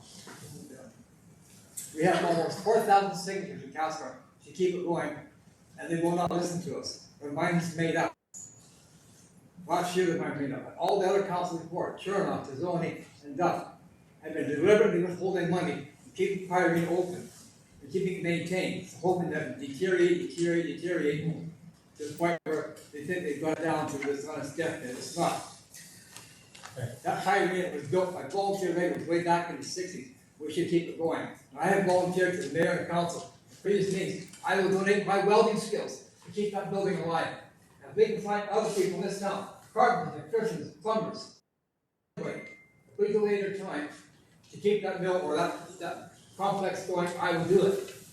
I'm 77 and a half years old. I can't climb ladders and scaffolds, but I can sure work on the bench. I can weld anything on that bench. But I can't do it up here because of my age. I will volunteer. I told the mayor and council twice already I would do that. All we have to do is get other tradesmen down to volunteer like it did back in 1961, when people stepped up to the plate and volunteered their skills to build that place. And I'm willing to do that again right now. I've always witnessed. Mark my words. Richard John Switzer will volunteer his welding skills to keep that place open. All we need is all the other trades to do it, and the city council to back us up. I cannot understand why they want to tear it down. They want to build more infrastructure. We're trying to keep infrastructure to a minimum. Put another doctor's clinic, but they can do that in the hospital, or build a third floor. We almost had a third floor until that Gordon Campbell came in there, maybe defeated Oregon, and he shut it down. We almost had a third floor in the hospital. We can still have it. Put the doctors in there. And putting an apartment block should be put on other lands, not designated. That land I've talked to people on my petition. For 9 weeks, I started waiting for Christmas. And I got old timers, 70, 80 years old, telling me they can remember when their dads and their grandpas and their uncles worked on that complex. And that land was donated by beneficial people to the city. The city says they own it. Of course they own it. It was given to them, free. And I had Castlegar has volunteered free lumber. I've talked to Castlegar employees. And they said yes, they were told by no manager that they offered free lumber to the city to replace it, to fix it up. They turned it down. We need to keep that project going and keep it strong. It's still good. The only engineering I've made this comment that's good for another 11 years. It's like to 2035, I believe it is. So let's keep it going. We already have an infrastructure. We don't need another rink out here. We have 2 of these. And that one's perfectly good. Just kick some money in it. If we have volunteer labor like myself, and other people trade to do it, that'll bring the price down.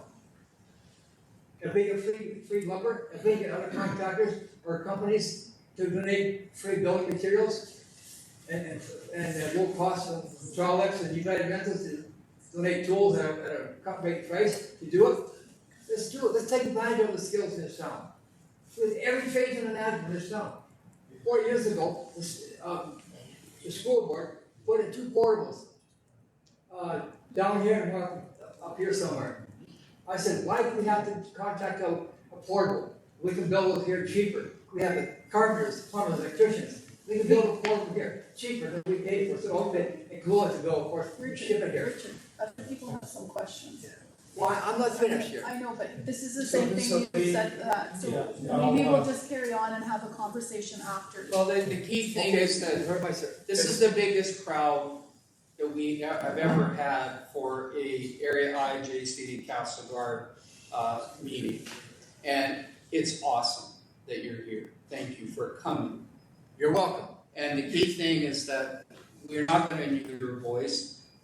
You said your piece. Are you good to let some other people? Yes, I will. Okay. Everybody else helps out. Thank you very much. A number of slides back, you had a budget line for the reimagination, I believe you called it, of recreational services or recreational, what was it exactly? Do you remember? Reimagining recreation. Is that going to be through a consultant? And I didn't see a number attached to that particular line. There's no. Yeah, do you remember the exact amount, 50? It's 40,000 this year. 40 this year and 10 from last year? So Yeah. 50 in total, 40 for this year, 10 from last year in total. And that is to go back out to, like Director Davidoff said, 5 of the locations will be in Area I at all the 5 community halls. There'll be 2 as of right now in Area J and 1 and some of the pop-ups in the city of Castlegar here. And that is to decide from the public what do people want. We know there's upgrades that need to be here. We know that the potential for a second sheet is out there. What does everyone want? Where are they landing? And that's your opportunity to say, what do we want? And then we'll take that information and go and decide what our next steps are.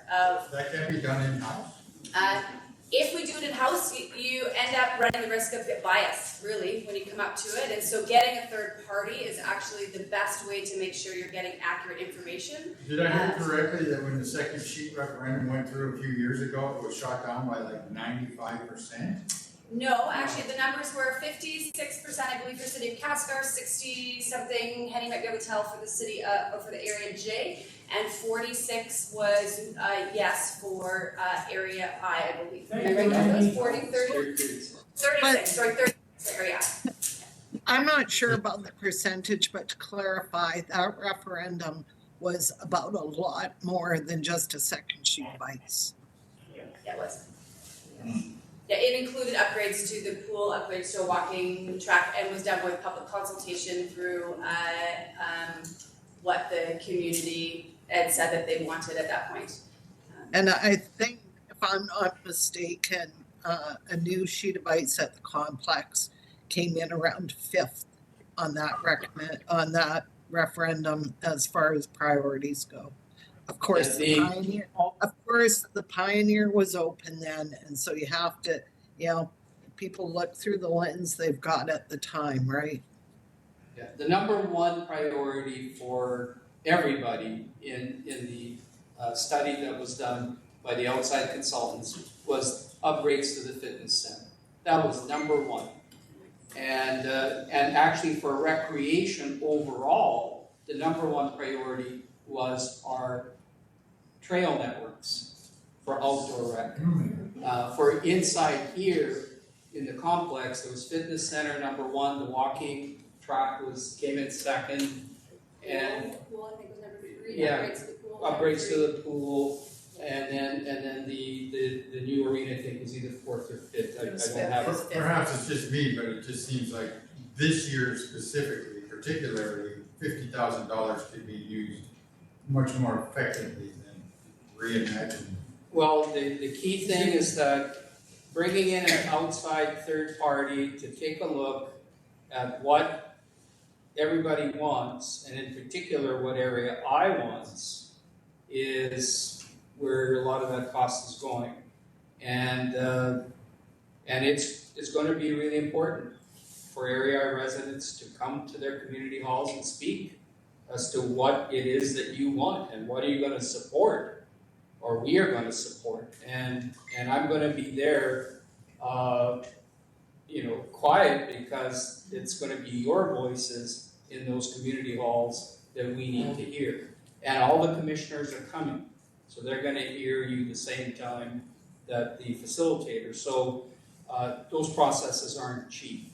And what happens is that we have to do it once, we have to do it right, we have to do it respectfully, and then we'll see where we go from there. Okay, question back there. Annette, Area J. So I was just recently looking at a map that shows that Castlegar has 8 5G towers, 2 more coming from Rogers. My question is, does the cost of that have anything to do with your budgets? No. And is it possible to publish a map of where they are? So that we will know as homeowners, like if it's next door or. It is public information. Sure. Okay, it's federally regulated, 5G. It actually, they propose sites and then they let city and property owners around them know.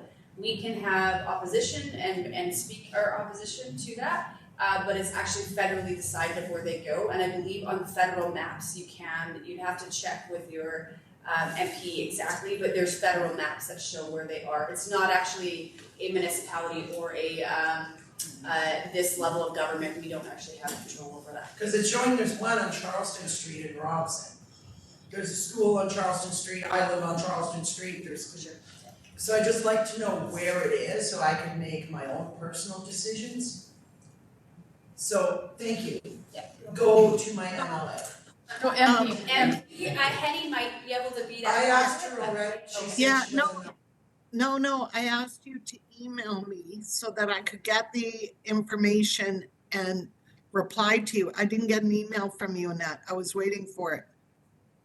Okay, but you did tell me you did not know where it was. No, but I can find out.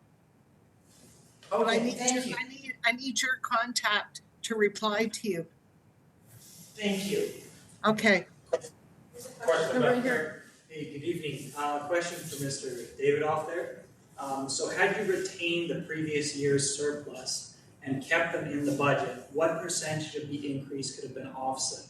I think when we started figuring it out, at the last rec commission, we went through a whole bunch of items. Each one would shave a little bit. We were looking at a 12% reduction in the requisition. It had all the motions passed, and they didn't. Requisition, but not the percentage you see here. So requisition is different than the percentage you You know, see the with percentage tax. here is the requisition. Well, it wouldn't be because you're only. Oh, not in 12, this, yes, no, that's what I in the was service making sure. budget, right? And then overall, a 12%. The way it works is that we have 18 services in Area I, for example. Every one of those, we set an amount of money or help working with staff. Here's how much we need, for example, fire service. So that particular line item has a certain percentage increase or it stays stable. Then we look at when you add up all the services, every single saving that you can make in 18 services then adds up to impact the global number. So the idea was that the goal every year that I have is to minimize taxation in every service. You know, cut what we can, keep what we need. Fire service, I'm gonna be right up front, is the priority service for me, and always has been.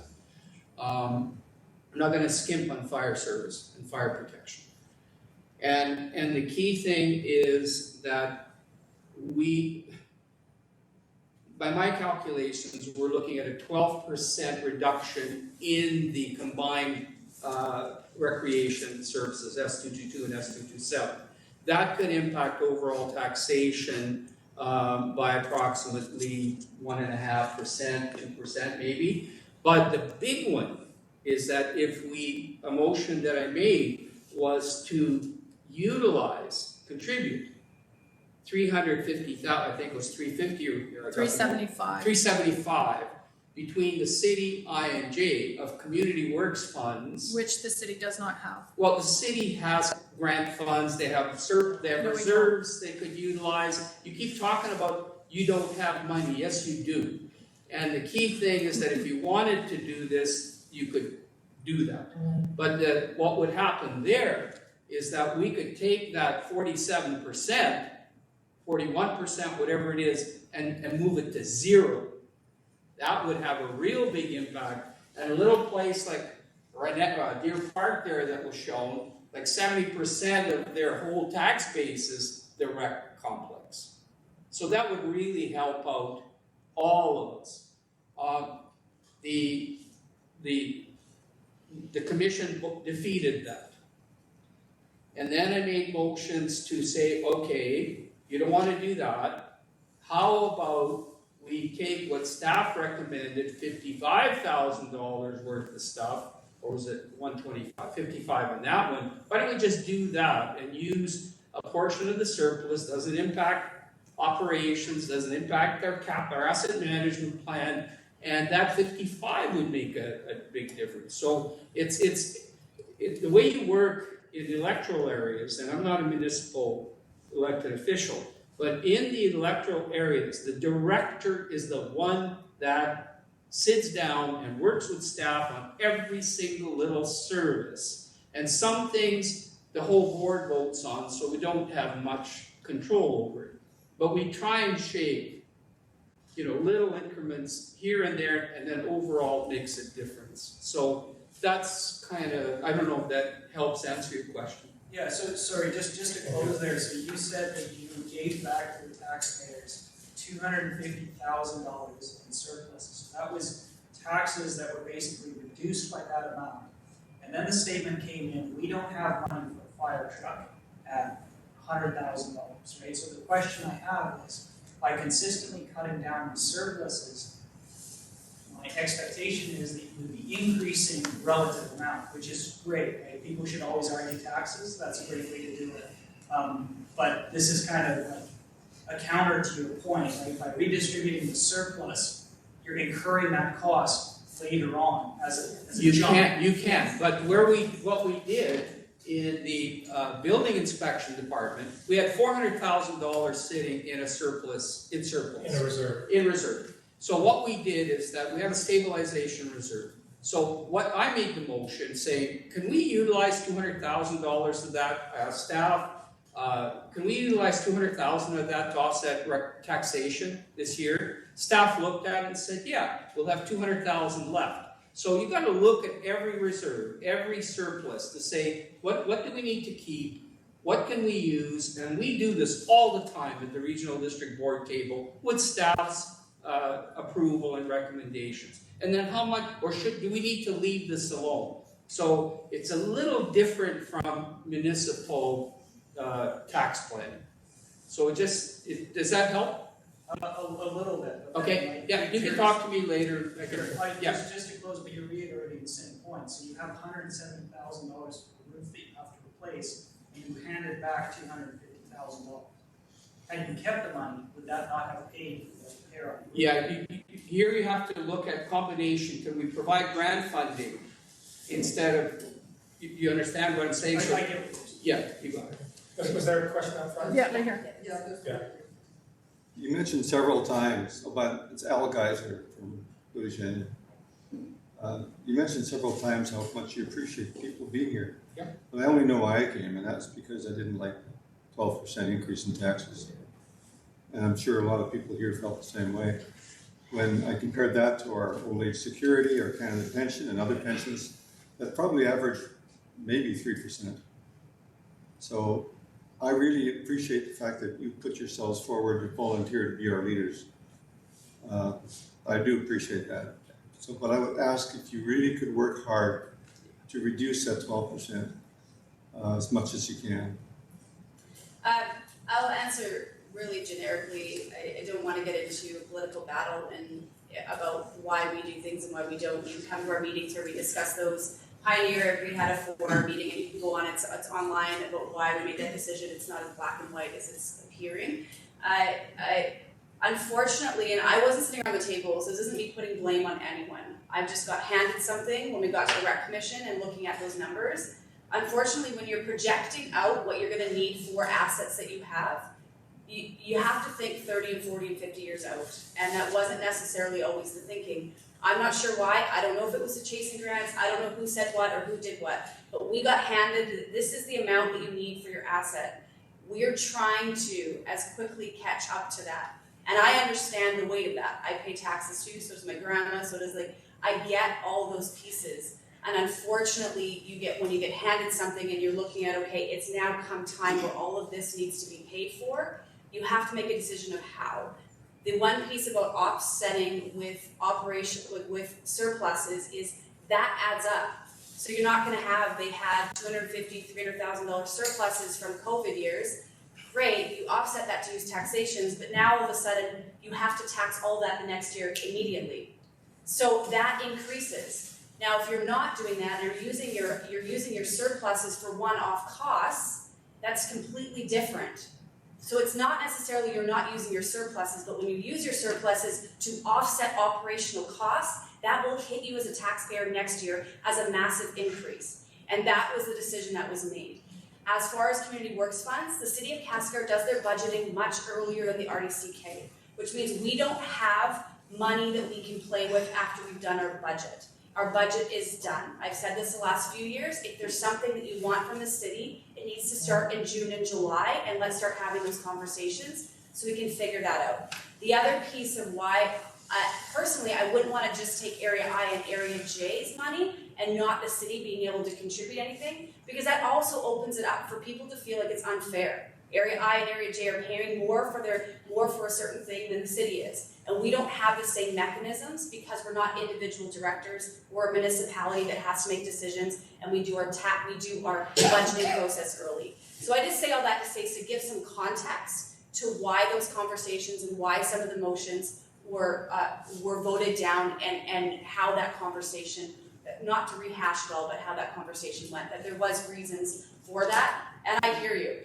I totally wish that I didn't have to give you a 12% tax increase either, but I also know that it's only gonna get worse if we don't start to play catch up to some of the assets that we have, unfortunately. So I want to just, last year, the city had lots of notes.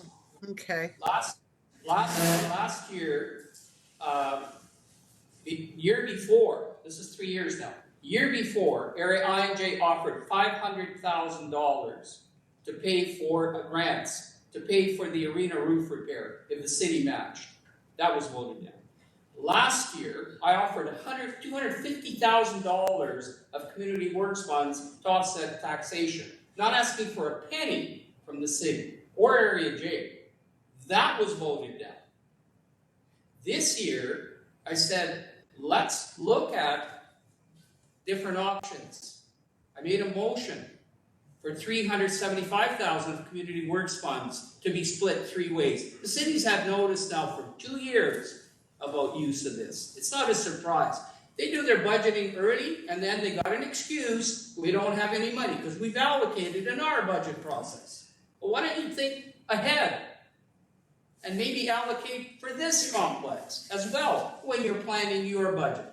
So what ended up happening is that, and then Maria mentioned the surplus, an allocation of the surplus for one-off items. Staff came up with the list. Here's an option for you. That got voted down. So You're absolutely right. I am in favor of asset management, but it needs to be done in a humane way. And we need to tax in a humane way. So what you said is right on point. The comment was made at the Rec Commission, an open meeting, about nickels and dimes. Well, the nickels and dimes add up to dollars. And the way we work in the electric area, we nickel and dime, piece them all together to try and get a 2% cut. That's the way we do it. But unfortunately, that model doesn't seem to apply to the complex services.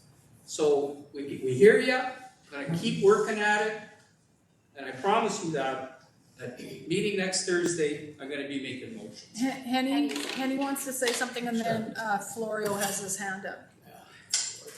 Oh, yeah, sorry.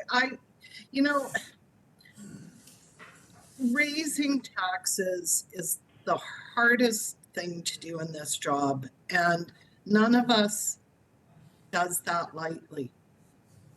We understand how hard it is for people, especially once you're on a pension, fixed income, or as I prefer to say, a reduced income, because that's really what pension is.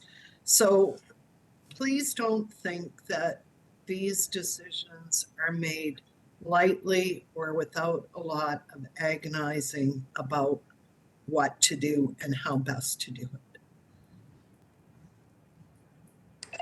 And then there was Florio online. Hi, thank you. Can you hear me? Yes, I can hear Thank you. I've just got a question about just the last comment that Director Davidoff made with respect to the community works funds that Area I and J were offering versus what the city was. And I just want to clarify something. If the city contributed that money, they would have had to tax for it, I'm assuming. Is that correct? Yes. Yes. So Community works grants come from the federal government, UBCL. We don't get this. We don't get. Our allocation is not the same as area directors as a city. It's way bigger than ours. It's not the same funding stream. Okay, Yeah. Florio, can you finish your question? sorry, I didn't want to start a debate there, but I just wanted to confirm, because that's what my understanding is that the city of Castlegar would have to essentially tax for that same money that you were offering into the rec. And at the end of the day also, that one-time contributions don't change the future of the taxation of the asset management, because long term you still need to tax properly. So yes, short term there might be some small help, but long term from an asset management perspective you still need to plan and tax for it. So it really is just kicking it down the road in my view. And Henny and I contributed $1 million each of community works funds for our fire halls. There's no long haul. It's one-off projects. Sorry, do you know? I heard this. I heard Florio at the Rec Commission before. Yeah. Okay, question back there. Sorry. Yeah. Sorry, Florio, we're moving on. Okay. I was just wanting to. Okay. Sorry, Florio. I think it's important that we recognize that we want to maintain our assets. We're not here to say that we don't want to maintain our assets, and I don't think we're here to say that we don't want to see growth in recreation and the fire services. I'm a firefighter. I've been a firefighter for over 20 years. Thank you for your service. That's not the message we're sending here. The message we're sending here is we need two things. Number one, we need better fiscal responsibility. When I see a line item on the board that says a new website for $70,000, you don't think we could go to Selkirk College and maybe get one of the students at Selkirk College or the class to do a new website for the RDCK? Do you really need a $70K website? That's a little out of the ballpark in my books. And to the gentleman at the front, the welder, I agree. We need to revisit how we do big projects. And I know everybody says, well, you can't do that because of work safety. You can't do that because of liability. Great. But when are we going to get together and figure out a way as a community to put together a corporation that has unpaid employees that want to volunteer their time, that are experts, because as the baby boomers age, we all want something to do, and put these projects together on our own. And yes, maybe we work in conjunction with another contractor or whatever it is, but people, we gotta start thinking outside the box. Because when you guys take a 6.1% wage increase, you're contributing to the cost of living going up.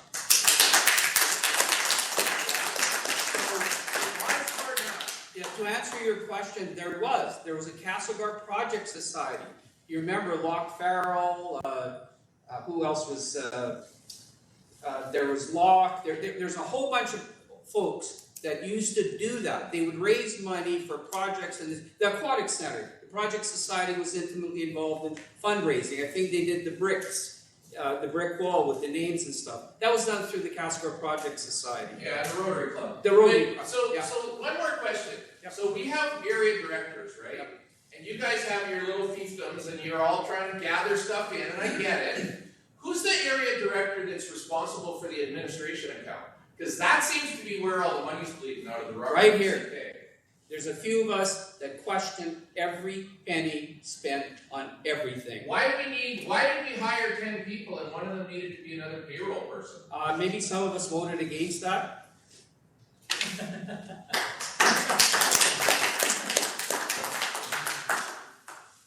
So, Deb from Area J, so my question won't specifically relate to this budget, but just the albatross that appears to be the recreation in the RDCK.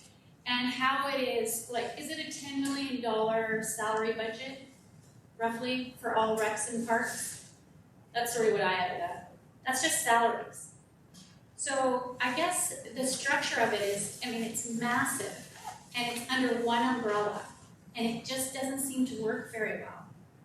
Have you considered taking each big asset and just managing it independently? Like, if it wasn't under the RDCK's umbrella, it wouldn't be managed by the same companies or the same, the city would manage this. Nelson would manage theirs, Creston would manage theirs. So why do we have one big one? It doesn't seem to be working. Have you considered changing it? And the other thing that doesn't seem to be working is the commission.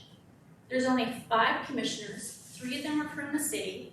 There's no residents, and it just seems, well, it just doesn't seem robust enough because there's no residents. And I know that's how it was set up, but maybe you could revisit that and just get some residents in. Other rep commissions have, like Selmo has 8 at least. So just, this is great to have this discussion, but I don't want to be here next year having the same discussion. So maybe think about how that can be avoided.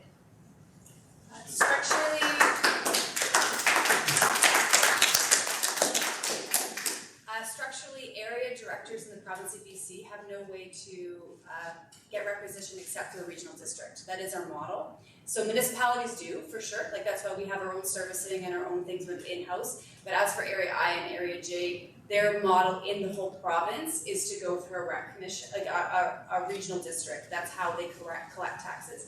So they don't have a way to do it differently necessarily. The other piece is, just in case people aren't sure, that the regional district, when you're talking about Parks and Rec, that's all the way from Castle to Nakusp to Creston to, like, it's not just, I just want to make sure that's not Castlegar Area I and Area J. That is the whole regional district, which is approximately 65,000. Am I correct in that? Yeah. Yes. Yeah, it's about 65,000 residents. So not. But it really is the 3 main recreation centers that comprise that 50% of that budget. Yeah, for sure. So they just, for me, there's no synergies or economies of scale having all of the recreation centers under one umbrella. To me, it doesn't make any sense. And I think in other regional districts, the recreation centers are run by the municipalities, not the regional districts. So my question or my thought was just, have you reconsidered, can you reconsider getting a municipal advisor and how they're managed? Like, this should be one standalone management, and maybe we wouldn't be having this discussion about, poor asset management if there was one general manager for each of the big assets. I'm not an asset manager, but that's just how it seems it should work. Your idea about a governance review, we've had governance review of the rec commission structure. right?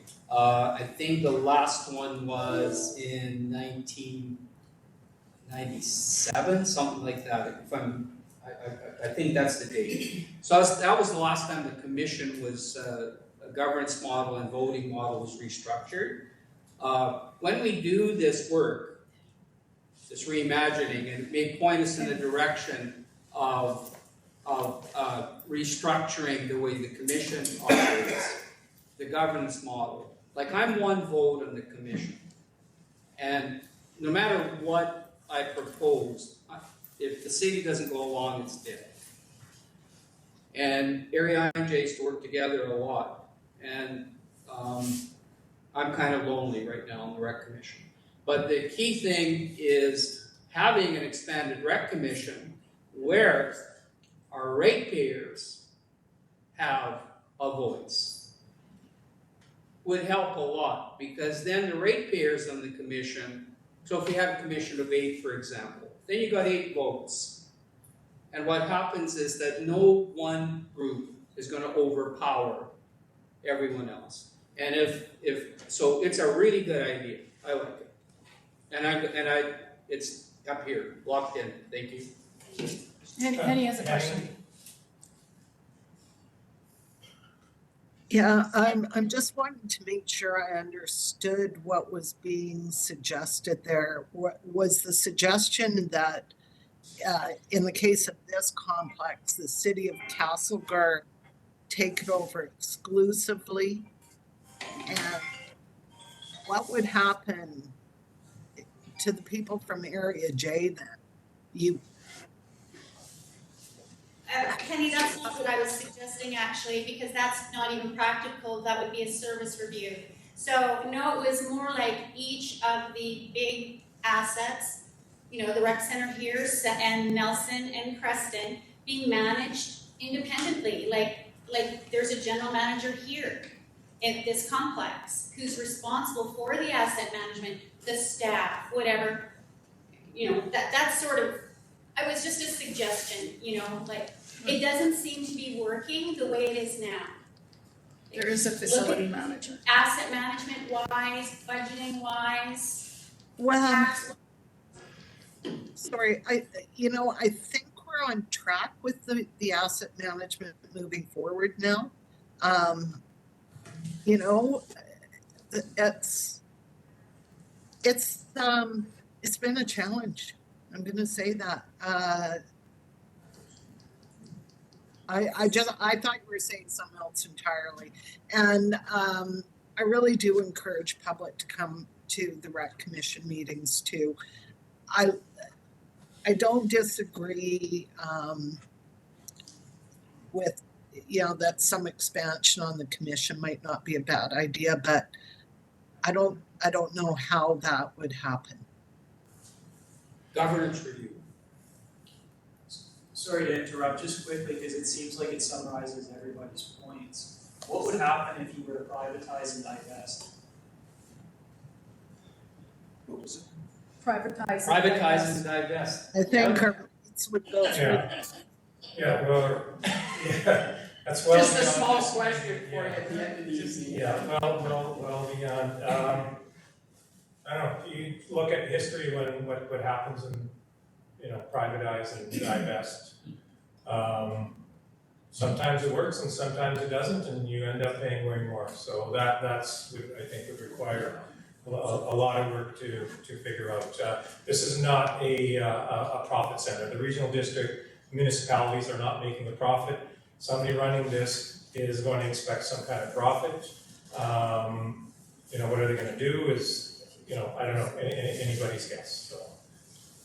So just to close, because that's the counter argument, right? If we don't want to pay for the rec center, we end up having to have somebody privatize the model by which this is operated. So as kind of a counterpoint, to get the middle of the road, we're saying, guys, we're paying for this rec center to give you this middle of the road operation so that you don't have fees like 35 Century or what have you to cover it, and you actually get a functionality of the rec center. So we've evaluated this option and we said, this is what we think is best. Is that correct? We've compared what the models look like.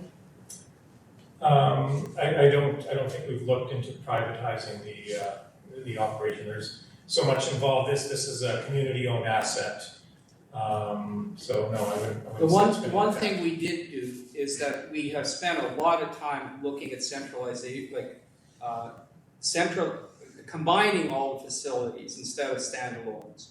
And all the consultants' reports and everything found efficiencies by doing that, because then you could actually have staff. If you're short at one facility, you could utilize the staff in Nelson or in Creston. There's been a lot of work, and if you're interested, you can get a hold of Yev, and Yev can put you on to the people who actually did all that work to see about efficiencies when you have buying across 3 rec centers, staffing availability, having one kind of manager in charge of asset management at all 3 facilities instead of 3 managers trying to handle it off the side of their desk. There were efficiencies found by having the 3. But that's a big conversation. And that is a change. I mean, to be fair, over the last year, there was a change in organization structure in rec for the 3 facilities. It used to be more of that model where each facility is individually managed, and now we're managing more at a functional level, as Director David had talked about. Somebody looking after programming, the programming staff, and then we've got shared staff who have expertise on that, so you don't need 4 or 5 experts on programming. You have 3 or 4 and they look after it there. And similar with the asset management aspect and the facilities management. So that's something new that the regional district has moved into. Has it resulted in any savings? Doesn't appear to have. Yeah, but I mean, the roof didn't happen in the last year. The roof happened over the last 50 years. So those asset managements, 1 year is not going to negate you having to replace that roof. That roof needs to be replaced. The arena floor needed to be replaced last year. So the really big cost items that are really hitting these services are those asset management pieces, and those go back 10, 20, 30 years when those decisions were made, whether it's made by the commission or the individual manager at that facility or the board at the board level. So I don't think we can put that down to the previous structure. Okay, one more question. I think I'll take one more question this evening, if that's okay with everyone. It's after 9 o'clock, and it's probably time, getting close to call it an evening. So if it were privatized, our taxes would go down about 50%, because 50% of the budget goes to this, right? Not necessarily, because in privatization models, it doesn't mean the taxpayer is paying for it. It means somebody else is managing the facility. Nobody's going to come in here and run this facility just on user fees. They're going to be provide us with the Castlegar INJ, continue providing us with funds to manage the facilities, and we'll work out how we're going to manage it. So it's basically replacing regional district management with privatized management. They need to earn a profit. They might, usually when a government privatizes, it's to get that big cash infusion up front. Your regional parks are also in your arena. Yeah. So all of your regional parks, all those upgrades, all those maintenance and all that is also in that requisition that would go away. Small part though, Yeah, it's not as small as it might look, but yeah, it is a smaller part than obviously, yeah. So Trish and I and our general manager and Kelly from Creston have been working on trying to understand through the leisure access program, and this is kind of the program where we have subsidies and things. We actually we looked at how much of what we do for someone who pays a full fee, how much subsidy is there through taxation? And we got some, the report's public now, right? It's out public. No, it's going to the all-rec meeting on March 27th. Oh, it's not public yet. So bottom line is that we have a report that we worked on really hard, that's going to the all rec meeting, which is all the areas combined.